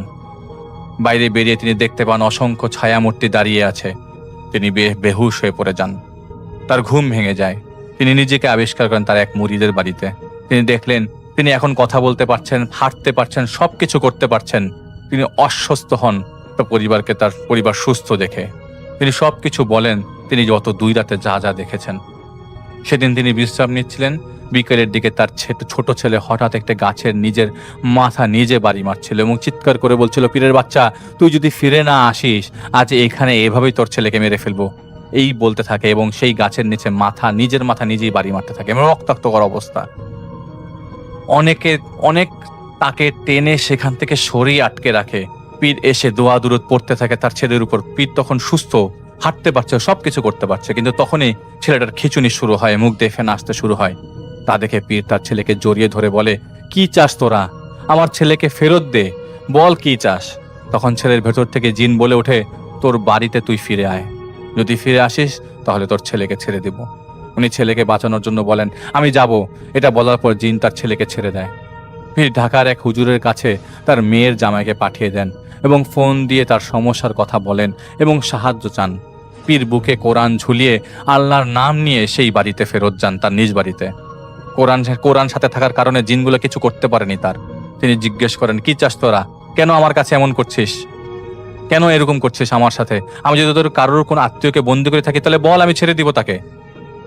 আমার বাড়ি ছেড়ে চলে যা। সেই জিনরা তাকে বলে, এইখানে একটা কবর তুই খুঁড়বি যতদিন লাগে, যদি না খুঁড়িস তবে তোর ছেলে মেয়েদের কবর খুঁড়তে হবে। উনি বললেন, কবর কেন খুঁড়বো? সেই জিনরা বলে, আমাদের অনেক ক্ষতি করেছিস তুই, আমরা তোকে শাস্তি দিব। তোর শাস্তি ছিল নিজের হাতে নিজের কবর খুঁড়বি, তারপর যেদিন মরে যাবি সেদিন এখানে তোকে মাটি দিব। এইটাই তোর শাস্তি, কেউ তোকে বাঁচাতে পারবে না। সেদিন থেকে সেই পীর সেই বাড়িতেই থাকতেন, একা থাকতেন এবং প্রতিদিন খালি হাতে সেই জিনদের কথা মতো ঘরের মধ্যে কবর খুঁড়তেন যতটুকু পারতেন। এর মধ্যে তার মেয়ের জামাই বেশ কয়েকজনকে এনেছিল এবং সমস্যার সমাধান করতে, কিন্তু তারা বাড়িতে প্রবেশই করতে পারেনি জিনদের কারণে। 1 মাস চলে যায় এভাবে। এদিকে পীরের গ্রামের সবাই জেনে যায় এই ঘটনা ধীরে ধীরে। কেউ যদি সেই বাড়ির ভেতর যায় তার গায়ে বিভিন্ন জিনিস, বিভিন্ন রকমের ব্যাঙের শরীর, ব্যাঙ তাদের শরীরে এসে পড়তো। ছোট ছোট বিভিন্ন রকমের সাপ তাদেরকে কেউ ছুঁড়ে মারতো। তাই পীর সাহেব বাইরে দাঁড়িয়ে থাকতেন এবং তার মুরিদরা এসে তাদেরকে খাবার দিয়ে চলে যেত। যেহেতু তিনি একাই থাকছেন, তার সাথে প্রতিটা রাতে সেই জিনরা অত্যাচার চালাতো এবং তাকে দিয়েই তার কবর খোঁড়ানোর কাজ করে যাচ্ছিল খালি হাতে। সেই গ্রামের একজন লোক জাহিদ ভাইয়ের ব্যাপারে জানতো এবং জাহিদ ভাইয়ের সাথে সেই পীরের মেয়ের জামাইয়ের যোগাযোগ করিয়ে দেয়। তো জাহিদ ভাইয়ের সাথে তার মেয়ের জামাই দেখা করেন এবং সবকিছু শেয়ার করেন। জাহিদ ভাই সবকিছু শুনে আন্দাজ করে নেয়, যেহেতু তিনি জিন বোতলে বন্দি করতেন, তাই হয়তো অন্যান্য জিনেরা যোগসাজশে তার উপর প্রতিশোধ নিচ্ছে। রাতে জাহিদ ভাই আমির সাহেবকে পীরের নাম ঠিকানা দেয় এবং জাহিদ ভাই জাহিদ ভাই জিনকে এবং সবকিছু খুলে বলে, উনি অপেক্ষা করতে বলে চলে যান। প্রথম কথাটি হলো, জ্ঞান অনেক সময় জ্ঞানী ব্যক্তিকে অহংকারীতে পরিণত করতে পারে। সে না জানি কত বছর যাবত এভাবে বোতলে জিনবন্দির কাজ করে এসছে, তা সে নিজেই বলতে পারবে। যেই আসতো তাকেই বোতলে ভরে ফেলতো, এটা ছিল তার জ্ঞানের অপব্যবহার। সে জানতো কোনো একদিন বড় বিপদ হবে, আজ তাই হয়েছে। তার বন্দি করা জিনদের আত্মীয় স্বজনরা বেশ কয়েকবার চেষ্টা করেছে তার উপর হামলা করতে, কিন্তু বন্দি স্বজনদের উদ্ধার করতে, কিন্তু তার তাবিজ প্রতিদিন পুতার কারণে তারা পারত না। তাই তারা তার চেয়ে বেশি শক্তিশালী বেশ কয়েকজন জিনের সাহায্য নেয়। তারপরও কাজ না হয়, তারা বেদুইন জিনদের কাছে যায়, যারা মরুভূমিতে বাস করে দল বেঁধে। আরবের বেদুইনরা যেমন বিভ্রান্ত এবং আক্রমণাত্মক ছিল, এরাও তেমন স্বভাবের। তাদের মধ্যে যারা প্রবীণ তারা অনেক আক্রমণাত্মক এবং শক্তিশালী, তার মায়া জাদু জানত। সেই বন্দি জিনদের আত্মীয়রা তাদের সাথে চুক্তি করে এখানে তাদেরকে নিয়ে এসেছে। সেই বেদুইনরা তার দুইজন ঘনিষ্ঠ বন্ধুকে ঘুমের মধ্যে ভয় দেখিয়ে মেরে ফেলেছে। তার আগে তারা জেনে গিয়ে নিয়েছিল কোথায় কোথায় সেই বোতলগুলো পোতা আছে। তারা সব জায়গার বোতল তুলে ফেলতে পারলেও কিছু বোতল তুলতে পারেনি, যেই বোতলগুলো তাদের ঘরের মাঝখানে কোথাও পোতা আছে। যে কোনো কারণে তারা তুলতে না পেরে পীরকে এখন জোর করিয়ে সেই বোতলগুলো উদ্ধার করার চেষ্টা করছে। আর পীর এবং পীরের পরিবারের সাথে যা হয়েছিল আসলে তা ছিল মায়াজাল। তারা তাদের চোখে জাদু করে এক একজনকে এক একটি দেখাচ্ছিল।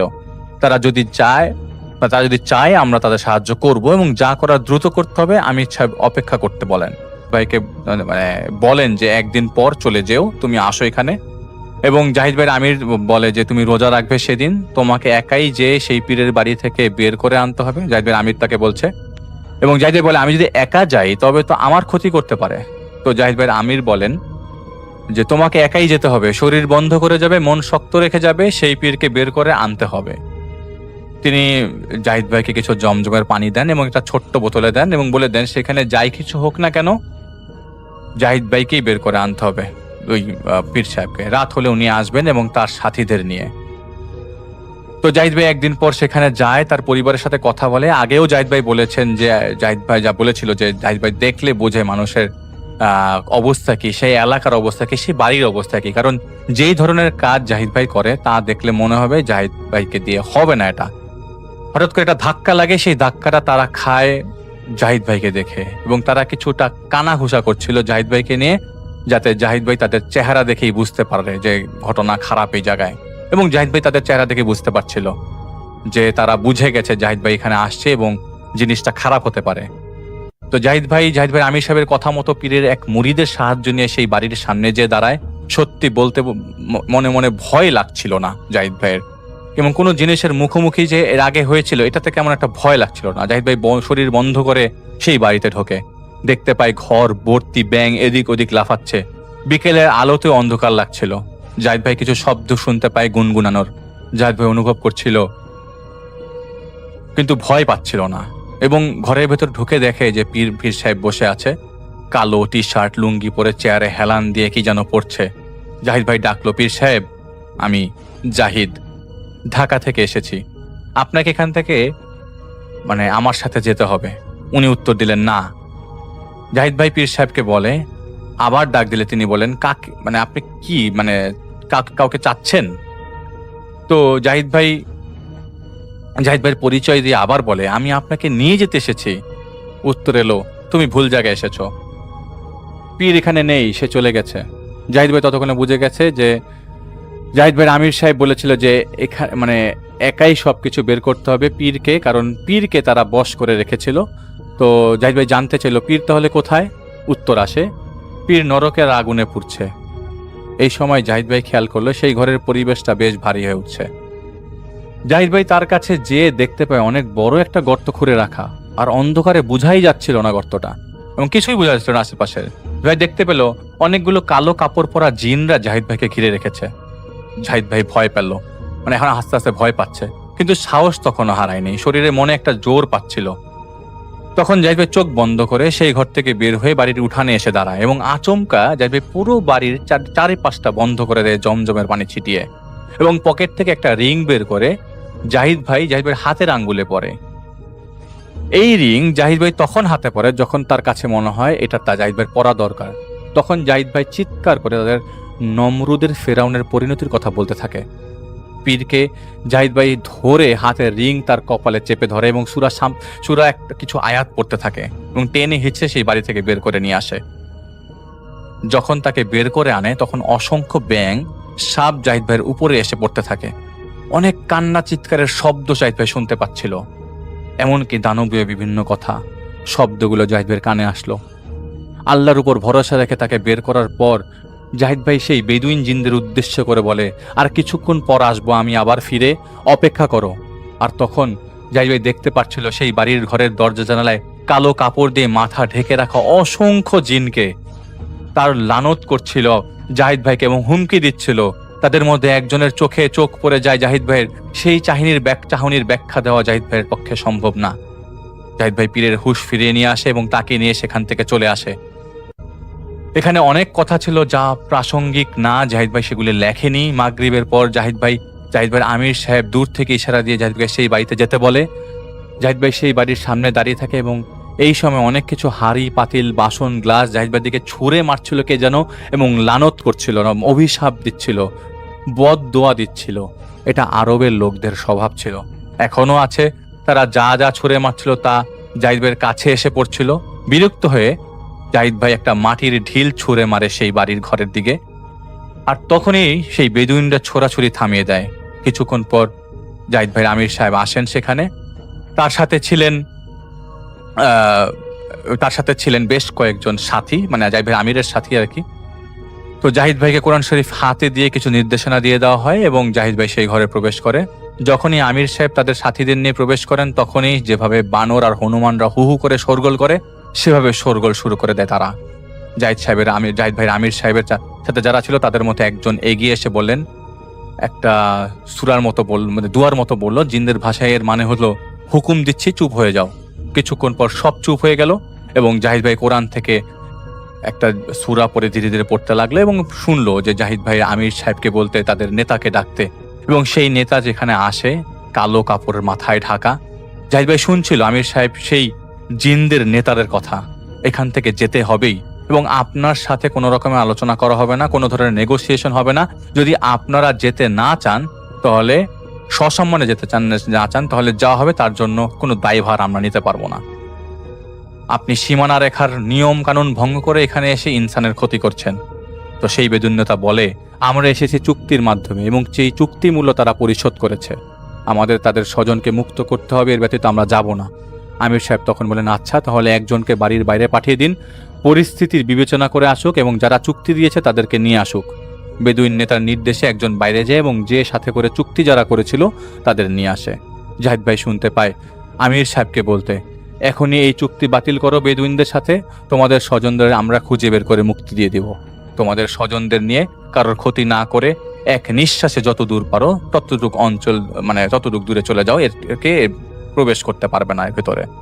মানে যদি তারা এক নিঃশ্বাসে 1 কিলোমিটার দূরে যেতে পারে তবে সেই দূরত্ব পর্যন্ত তারা আসতে পারবে এর পরবর্তীতে, এর বেশি আসতে পারবে না। তো জাহিদ ভাই তার প্রসিডিউর শেষ করে ততক্ষণে এখানে অনেক কথা হয়েছিল যা লেখা সম্ভব হয়নি। 6 ঘন্টা ধরে আলাপ আলোচনার পর বেদুইন নেতা চলে যায়। বেশ কয়েকজন রকচটা বেদুইন জিন যেতে না চাওয়ায় তাদের উপর জমজমের পানি ছেটানো হয় এবং সেই রাতে সেই বাড়ি থেকে বেদুইনরা চলে যায়। পরদিন থেকে সেই পীরের তার বাসায় আর কোনো ধরনের সমস্যা ছিল না। বেদুইনরা চলে যাওয়ার পরদিন সন্ধ্যার পর জাহিদ ভাই এবং জাহিদ ভাইয়ের আমির সাহেব সেই বাসায় ঢুকে পীরের মেয়ের জামা এবং 2 জন মুরিদকে নিয়ে জাহিদ ভাই আমির সাহেবের নির্দেশ মোতাবেক আরো 6 ফুট গর্ত করে 34টি বোতল পাওয়া যায়, যার মধ্যে 7টি ভাঙা ছিল।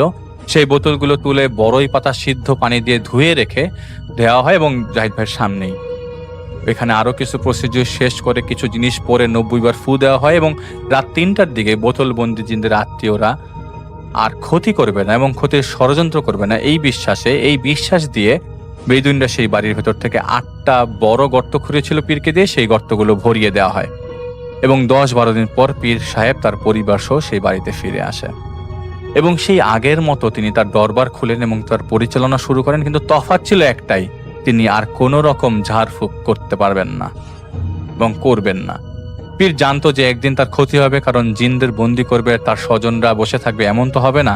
তাই সেই প্রতিদিন তাবিজ পুঁতে দিত এবং জাহিদ ভাইয়ের এই কাহিনীগুলোকে বাঁচার জন্য আর কি। তো এইটাই ছিল ঘটনা। জাহিদ ভাই ওনার কাজটা করে দিয়েছেন।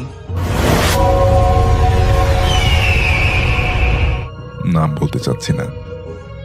আমার এক আন্টির ফ্ল্যাট ছিল, বাসাটা খুব সুন্দর আর অনেক বড়। ওরা ফ্যামিলিতে 4 জন, সাথে আরেকটা আন্টি থাকতো, মোট 5 জন। ওদের সাথে ওই বাসায় তেমন কোনো সমস্যা হয় না। মাঝে মাঝে চেয়ার টেবিল নড়াচড়া করার শব্দ পেত এবং এটা প্রত্যেকটা ফ্লোরই নিয়মিতভাবে অনিয়মিতভাবে হতো, যেটা স্বাভাবিক মনে করতো ওরা। তো ওনারা সবাই দুবাই শিফট করবেন এমন একটা সিদ্ধান্ত নেওয়ার পরে সেই উদ্দেশ্যে আমরা বাসায় গোছানোর জন্য তাদেরকে হেল্প করতে কিছুদিনের জন্য ওখানে যাই। ওনার হাজবেন্ড দেশের বাইরে ছিল কোনো একটা কাজ থাকায়। তো আমি, আম্মু আর ওনারা 4 জন, মা ছেলে, আমরা সবাই ওই বাড়িতে ছিলাম। রাতে খাবার খেয়ে বড় ছেলে আর আমি একসাথে আলাদা রুমে, আর ওনারা 4 জন, 2 আন্টি আর আমার ছোট ভাই আলাদা রুমে। রাত 3টা বাজার কিছু মুহূর্ত আগে একটা চিৎকারের সাউন্ড পাই আমরা। আমি তাড়াতাড়ি লাফিয়ে উঠি, আন্টির বড় ছেলেকে ডেকে বলি যে সাউন্ডটা ভেতর থেকে আসলো, কি হইলো, চলো দেখে আসি। দৌড়ে গিয়ে দেখি ছোট আন্টি একটা সাইডে বসে কান্না করছে তাদের রুমের, আর আমার আম্মু আর আন্টি যার 2 ছেলে আছে ওরা চিৎকার করছে। লাইট দিয়ে দেখি ছোট আন্টির মুখে কোনো শব্দ নেই, তার চোখ দিয়ে টলটল করে পানি পড়ছে এবং সে খুব বড় বড় চোখে আমাদের দিকে তাকিয়ে আছে এবং সে অনবরত কান্না করে যাচ্ছে, তার মুখে কোনো সাউন্ড নেই। পরে আম্মু আর আন্টির দিকে তাকিয়ে দেখলাম যে তাদের এক পা জানালার মাঝ বরাবর। জানলা কিন্তু লক করাই ছিল। আমি এরপরে পর্দার দিকে তাকাতেই হতভম্ব হয়ে গেলাম। পর্দায় তাকিয়ে দেখলাম সেখানে মোটা সোটা একটা ছায়া দেখা যাচ্ছে, যেটা অনেকটা পেটুক এবং বিভৎস দেখতে। এটা দেখার পরে আমিও সেখানে একটা চিৎকার দিই এবং আমার পাশে থাকা সেই ছেলে সহ আমরা সবাই দোয়া কালাম পড়তে শুরু করি। একটু বলে নেই, সে সময়ে আশেপাশের একটা নতুন বিল্ডিং হচ্ছিল, সেখানে সংস্কার কাজ চলছিল তখনও। তাই এলাকাটা পুরোটাই নির্জন ছিল। আমরা এতজন মানুষ সেখানে চিল্লাচিল্লি করলেও অন্য কেউ শুনে সেখানে আসেনি এবং রাতও অনেক হয়ে গিয়েছিল। ওই রাত সবাই নামাজে দাঁড়িয়ে কাটিয়ে পার করি।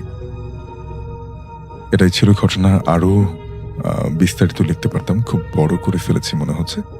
আপনি একেবারেই বড় করেনি, আমি বরঞ্চ বিস্তারিত লিখলে আরো হয়তো আমরা পুরো ব্যাপারটা বুঝতে পারতাম যে আপনাদের সাথে কি হয়েছিল। তো যাই হোক, ঘটনা দুটি পাঠানোর জন্য অনেক অনেক ধন্যবাদ। পাঠিয়েছেন ইরফান মাকসুদ চিটাগাং থেকে।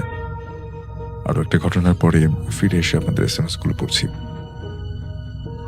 ভূত নাইট। আসসালামু আলাইকুম শাফিন ভাই। ওয়ালাইকুম আসসালাম। আশা করি ভালো আছেন। আমার নাম ফারদিন। আমি প্রায় 3-4 মাস যাবৎ ভূত নাইট শুনছি, তাই আজ আমিও একটা ঘটনা লিখে পাঠালাম, আশা করি পড়ে শোনাবেন।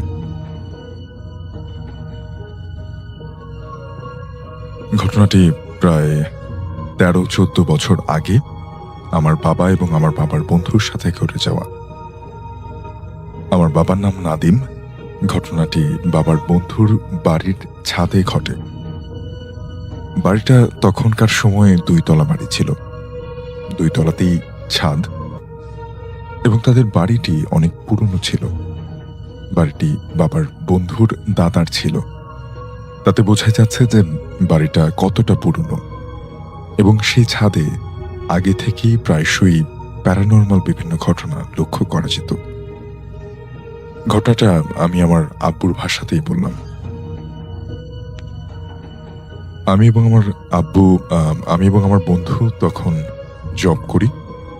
আমাদের মধ্যে ঘনিষ্ঠ বন্ধুত্ব থাকায় আমি প্রায় অফিস ছুটির পরে রাত 10টা কি 10:30টার দিকে আমার বন্ধুর বাসার ছাদে 1 থেকে 1.5 ঘন্টা আড্ডা দিতে যেতাম। তো একটা কথা বলে রাখা ভালো, আমার বন্ধুর বাসার ছাদে আগে থেকেই কিছু প্যারানরমাল ঘটনা লক্ষ্য করা যেত। সেটা বন্ধুর মুখেই আমি শুনি, কিন্তু তাতে কোনো গুরুত্ব না দিয়ে আমরা প্রায় আড্ডা দিতাম রাত 12টা অবধি। প্রথমে কিছুদিন তেমন কিছু লক্ষ্য করা না গেলেও এভাবে 2 মাস আড্ডা দেওয়ার পরে আমরা কিছু ঘটনা লক্ষ্য করতে শুরু করলাম। একদিন আমার অফিস দ্রুত ছুটি দেয় ছাদে গিয়ে আগের থেকে একা একা বসে অপেক্ষা করছিলাম বন্ধুর জন্য। ছাদে পড়ে থাকা পুরনো একটা কাঠের টেবিলে একটা কাচের বোতল, অনেকটা মদের বোতলের মতো সেটা রাখা ছিল।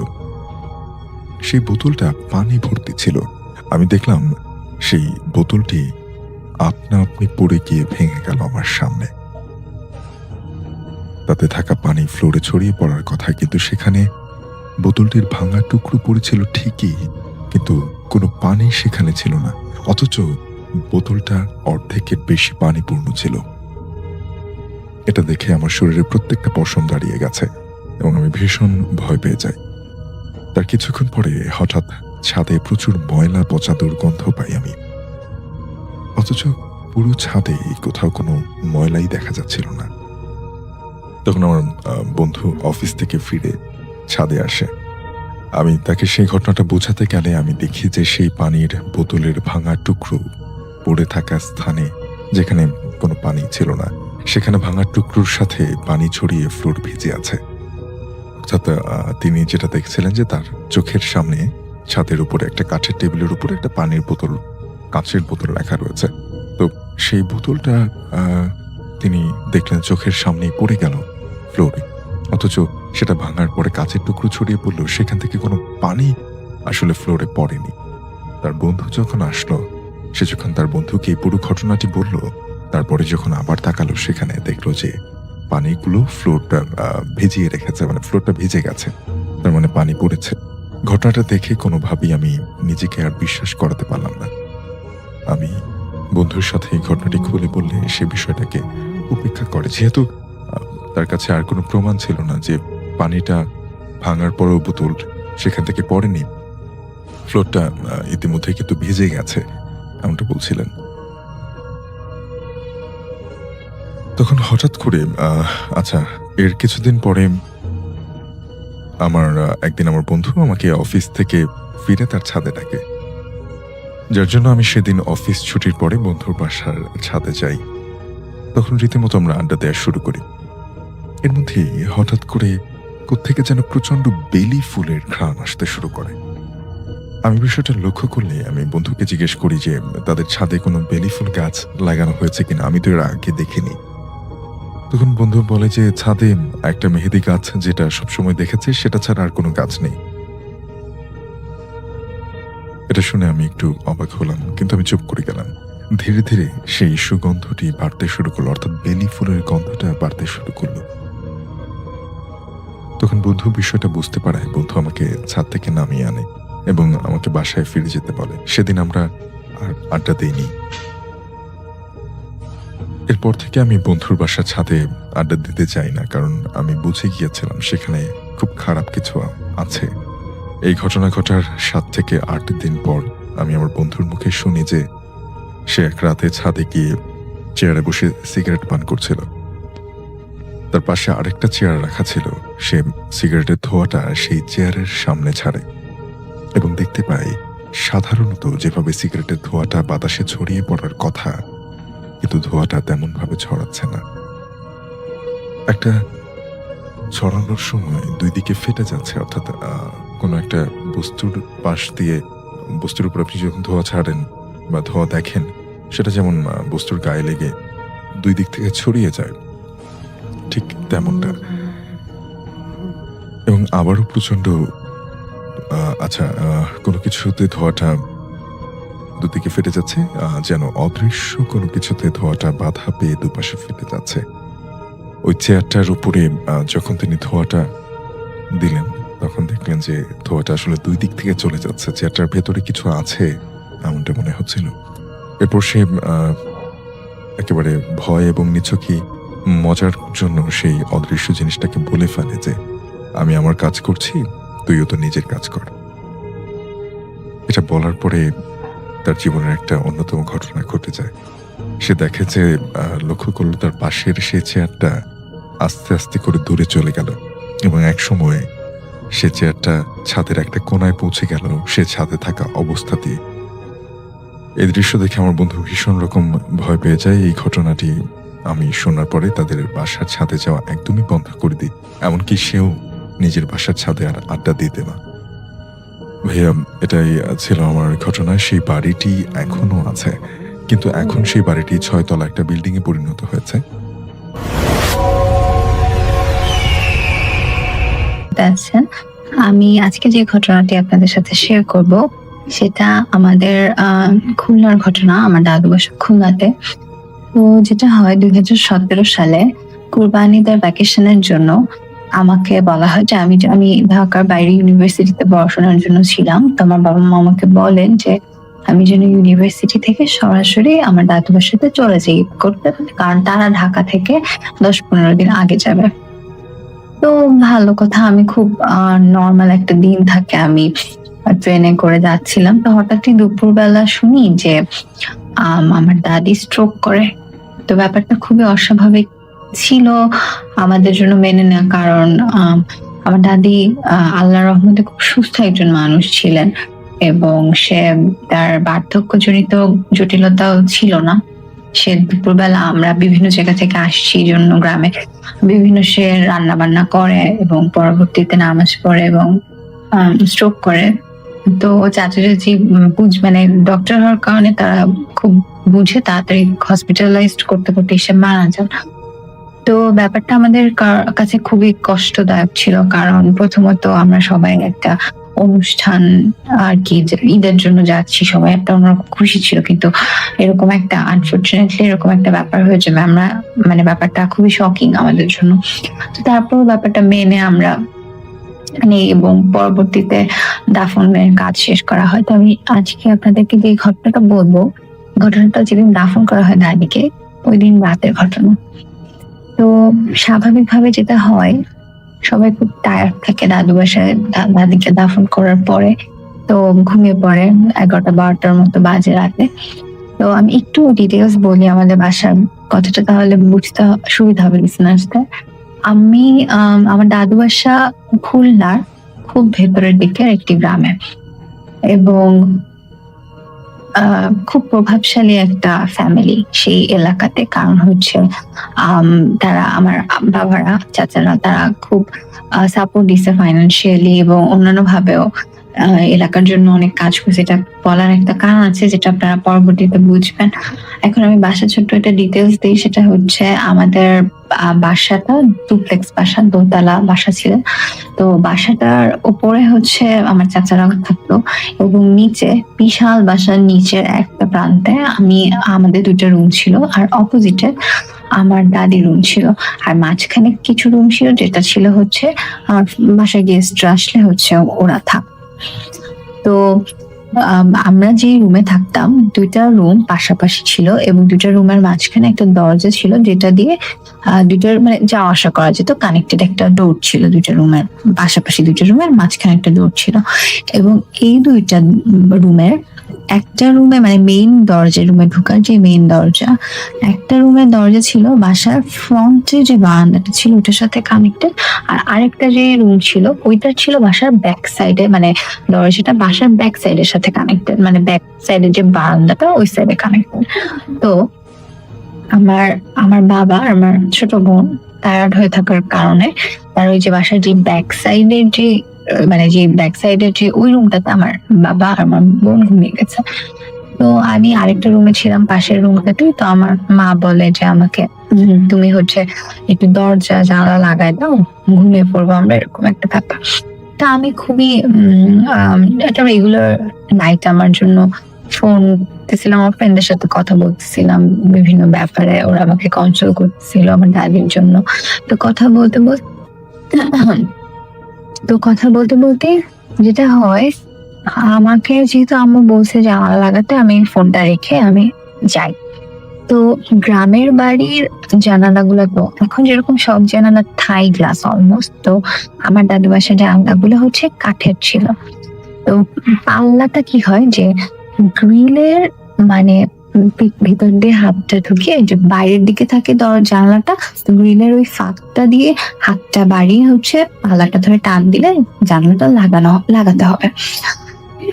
আরেকটা জিনিস বলে রাখি, সেটা হচ্ছে ওই সাইডটা ছিল মানে আমাদের বাসাটা পুরা একটা বিশাল দেয়াল দিয়ে পুরোটা বাসা এবং বাউন্ডারি দেয়া।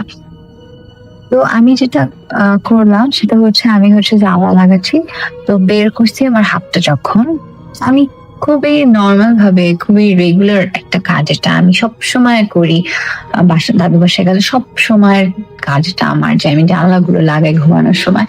তো আমার মধ্যে ভয় ভীতি এরকম কিছুই কাজ করতেছিল না, খুবই রেগুলার একটা জিনিস যেটা আমি করি। তো আমি হাতটা বাড়াইছি, আমি যেটা দেখলাম সেটা হচ্ছে একটা মহিলা শাড়ি পরা, দেখা যাচ্ছে না তার চেহারাটা ঠিক দেখা যাচ্ছে না, একটা অবয়ব, একটা শাড়ি পরা একটা অবয়ব জাস্ট স্লাইড করে চলে গেল। তো স্লাইড করে চলে গেল। এখন আমি না এত বেশি ভয় পাই, আর যেটা হয় একটা জিনিস যখন আপনাকে মানে আপনার সাথে ধরেন একটু টাচ করে চলে গেল, তখন আপনার যে একটা বাতাস যে সরে গেল বা একটা ছোঁয়া যে চলে গেল না, এই ব্যাপারটা আমি খুব ক্লিয়ারলি বুঝতে পারি। আর আমি এতখানি ভয় পাই যে আমি প্রচন্ড জোরে চিৎকার দিই, because the vision was very clear যে একটা জিনিস সরে গেল। আমি দেখলাম যে স্লাইড করে এরকম একটা যে লুকাচুরি খেলছে এরকম, যে আমি দেখলাম আমার হাতটা বাড়ালো, ওটার সাথে আমার একটু ধরলাম, মানে একটা টাচ লাগলো এবং সেটা আমার টাচটা কারণে সে সরে দেয়ালের দিকে চলে গেল। আমি দেখতে পাচ্ছি না এখন। আমি প্রচন্ড ভয় পাই এবং আমি হাতটা বের করে আমি একটু শক্ত হয়ে যাই এবং অনেক জোরে চিৎকার দিই। তো আমার চিৎকার আমার আম্মু আসে, আমার আব্বু আসে, তারা খুব অবাক হয়, কারণ হচ্ছে আমি ভীতু মেয়ে না, আমি ইউজুয়ালি খুব ছোটখাটো ব্যাপারে ভয় পাওয়ার মতো মেয়ে না। তো আমার আম্মু আব্বু এসে বলে যে কি হয়েছে। তো আমি আম্মু আব্বুর সাথে কথা না বলে আমি না ভাবতেছি যে এটা কি চোর ছিল বা এটা কি কুকুর। আমি ফার্স্টে ভাবলাম যে এটা কি চোর, মানে যেটা আমি বলি এটা চোর হওয়ার সম্ভাবনা নাই, কারণ হচ্ছে প্রথমত আমাদের বাসার চারিদিকে যে দেয়ালটা সেটা অনেক উঁচু, সেই দেয়ালটা টপকায় যদি একটা মানুষ যাওয়া আসা করে, এটা খুব মানে আমরা খুব ভালোভাবে বুঝতে পারবো। দ্বিতীয়ত আমি বলেছি যে আমাদের বাসা খুব প্রভাবশালী বাসা সেই এলাকার, এবং আমার বাবা চাচারা অনেক কাজ করেছে এলাকার জন্য। তো আমাদের বাসায় যে কেউ চুরি করতে আসবে এটা আসলে মানে মানে অনেকটাই অবাস্তব এবং মানে কল্পনা করা যায় না। আর তার উপর এরকম একটা দিনে যে আমার দাদি মারা গেছে, এরকম একটা বাসার মধ্যে মানে অনেক মানুষ, কারণ এই বাসা সবসময় পড়ে থাকে, কোনো মানুষ থাকে না বেশিরভাগ সময়। তো এটা এরকম দিনে চোর আসার কথা না, স্পেশালি এখন যদি চোর আসে সে অবশ্যই দেয়াল টপকে আবার যাবে, কিন্তু মানে আমরা তো দেখলাম কেউই ছিল না ওখানে। সেকেন্ডলি আমি কি ভাবলাম যে কুকুর বা শিয়াল কিছু, বাট না, কারণ কোলাপসেবল মেইন যে দরজাটা ওটা খুব শক্ত করে লাগানো, বিড়াল হওয়ার কোনো প্রশ্নই উঠে না, কারণ বিড়াল খুব ছোট, আমি দেখলেই বুঝবো এটা হামাগুড়ি দেওয়ার মতো একটা জিনিস সরে গেছে, আমি খুব ক্লিয়ারলি বুঝতে পারছি, এবং জিনিসটা শাড়ি বা একটা কিছু পেঁচানো। তো আমার মা আমাকে বলছে যে তুমি কি দেখছো, এটা বারবার প্রশ্ন করার পর আমি এটা ভাবার পর বলছি কি আম্মু আমি জানি না আমি কেন এই কথাটা বলি আমার মাকে। আমি মাকে বলি কি আম্মু আমি একটা জিনিস দেখছি, জিনিসটা আম্মু বারবারই বলছে যে কি রকম কি প্যাটার্ন দেখছো বা কি দেখছো। আমি মাকে বললাম মা জিনিসটা না একটা শাড়ির মতো পরা ছিল, এবং কোন শাড়িটা যেন তুমি বাবা তোমাকে 2-3 বছর আগে একটা শাড়ি দিয়েছিল, যে শাড়িটা আমার মা মানে পড়তো না, কম পড়ছে। তো আমি 2-3 বছর আগে শাড়িটা আমাদের আলমারিতে থাকতো, তো আমি হচ্ছে মানে মাঝে মাঝে দেখতাম, কিন্তু পরবর্তীতে আমি ইউনিভার্সিটিতে চলে আসি এবং আমার আর মনে নাই যে আর কি ওই শাড়িটার কথা আমার মনেই নাই বা ওরকম শাড়িটার কথা আমার মনেই নাই এবং মনে থাকার কোনো প্রশ্ন ওঠে না, কারণ ব্যাপার মানে শাড়িটা এমন কোনো স্পেশাল কিছু ছিল না যে মনে থাকবে। মানে একটা খুব বাসায় পরার একটা কমন একটা শাড়ি, আমার বাবা অনেক শাড়ির মধ্যে একটা নিয়ে আসছিল, যেটা আম্মু মানে 2-1 দিন পর পরে নাই, আম্মু খুব একটা ভালো লাগতো না, তো ওটা রেখে দিছিলাম। এবং আমি অনেকদিন অনেক বেশ কিছুদিন আমি ওটা দেখে পরবর্তীতে ভুলে গেছি, কখন খেয়ালও নাই যে কেন এখন নাই, এরকম একটা ব্যাপার। তো এটা বলার পর না আমার মা আমার দিকে অনেক অবাক হয়ে তাকায় আছে এবং বললো যে মা তুমি কি জানো এই শাড়িটা আমি তোমার দাদিকে দিয়ে দিছিলাম, এবং তোমার দাদি শাড়িটা খুব পছন্দ করতো, এবং দাদি শাড়িটা বাসায় এত বেশি পরতো যে পরতে পরতে শাড়িটা খুবই নরম হয়ে যায়। মানে থাকে না সুতির শাড়ি অনেক বেশি পরলে খুব মানে তুলতুলা নরম হয়ে গেছে, ছিঁড়ে ছিঁড়ে গেছে। তো দাদির জন্য বলতো কি পরবর্তীতে শাড়িটা কেটে সে উজু করার পর হাত মুখ মুছতো। তো ইভেন ওই শাড়িটা নাকি তখন আমার দাদির রুমেই ছিল এরকম।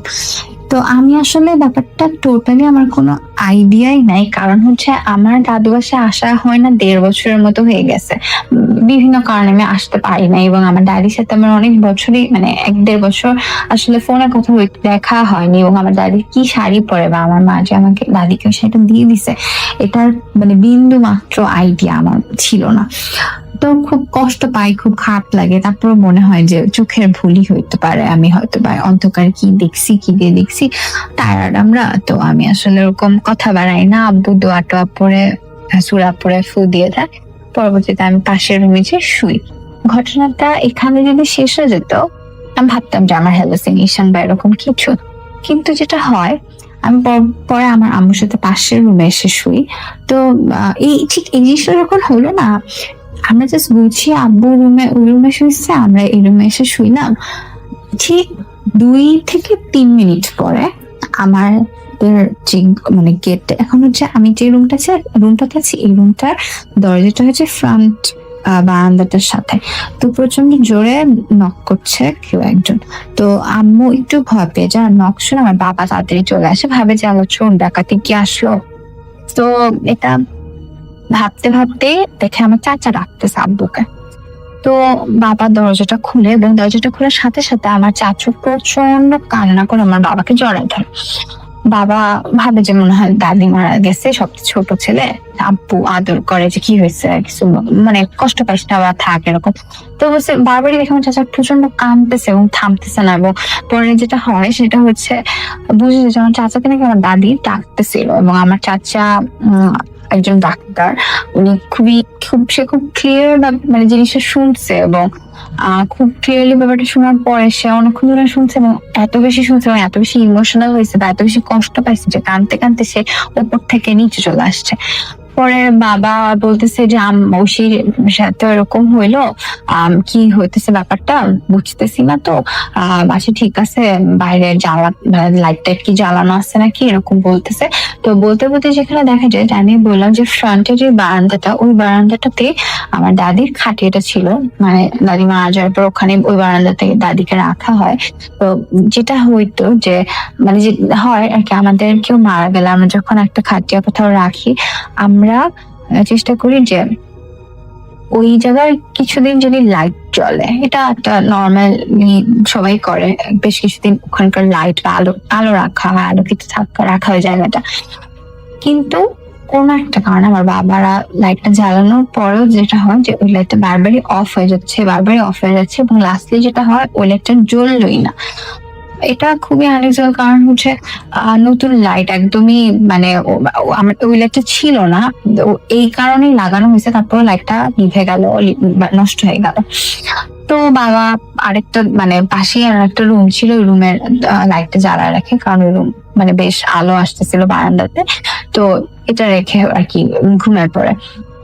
বিশেষ করেন ভাইয়া প্রতিটা মানে রাতের একটা সময় কাটছে প্রচন্ড কুকুরের চিৎকার, প্রচন্ড শিয়ালের চিৎকার, আর্তনাদ, কুকুরের যে আর্তনাদ, কারণ আমাদের 2-3টা কুকুর ছিল বাসার ফ্রন্টের দিকে থাকতো, প্রচন্ড যে চিৎকার করতেছিল কুকুরগুলা, কান্নাকাটির মতো একটা সাউন্ড আসতেছিল, কুকুরদের গোঙানির যে একটা আওয়াজ আছে না ওটা। তারপরে আম্মু আমি একটু দোয়া টোয়া পরে ঘুমিয়ে পড়ি। সকালবেলা যেটা হয় দেখি সবাই খুব বিধ্বস্ত, ঘুম থেকে উঠছে, অবশ্যই দাদি মারা যাওয়ার একটা কষ্টতা আছে, কিন্তু সেটার চেয়ে বেশি কথা মানে থাকে না যে ঘুম হয় নাই রাতে বেশিরভাগেরই, এরকম একটা ব্যাপার। পরে দেখা গেল যে সবাই এরকম দেখছে, যে কেউ দেখতেছে যে কেউ একজন একটা শ্যাডো বা কাউকে ডাকছে, এরকম একটা ব্যাপার। তো পুরোটা রাত মানে পুরোটা রাতে সবার সাথে টুকটাক হয়েছে। আমার চাচা তো নেমেই আসছে এটা শুনে, আমাদের সাথে তো আমি তো জিনিস মানে একটা লাইক আমি তো টাচ পেয়ে আমি তো ভয় পাচ্ছি, এবং আমরা কেউ কিন্তু খারাপ ব্যাপারটা জানি না, একজন একজন করে ব্যাপারটা বলছি। এবং আমার কথাটা হওয়ার 4-5 মিনিট পর আমার দাদা মানে আমার চাচা এসে কথা বললো। তো আসলে এটা কি এক্সপ্লেনেশন আমি জানি না, ব্যাপারটা খুবই মানে খুব কষ্টের। আর যেটা হয়েছে যদি বলা হয় যে কোনো মানুষ যদি হঠাৎ মৃত্যু হয় বা আকস্মিক ভাবে কেউ মারা যায়, তখন নাকি জিনরা বিভিন্ন ভাবে বা কেউ মারা যাওয়ার পরে নাকি বিভিন্ন ভাবে তাদের রূপ মানে নিয়ে বা কোনো ভাবে কিছু মানে একটা ব্যাপার আছে যতটুকু আমি জানি। অবশ্যই বাবু ভাই আপনি আরো বেশি ভালো মতো বলতে পারবেন। তো আজকের ঘটনা আমার এখানেই শেষ করছি। আশা করি সবাই ভালো থাকবেন। আসসালামু আলাইকুম।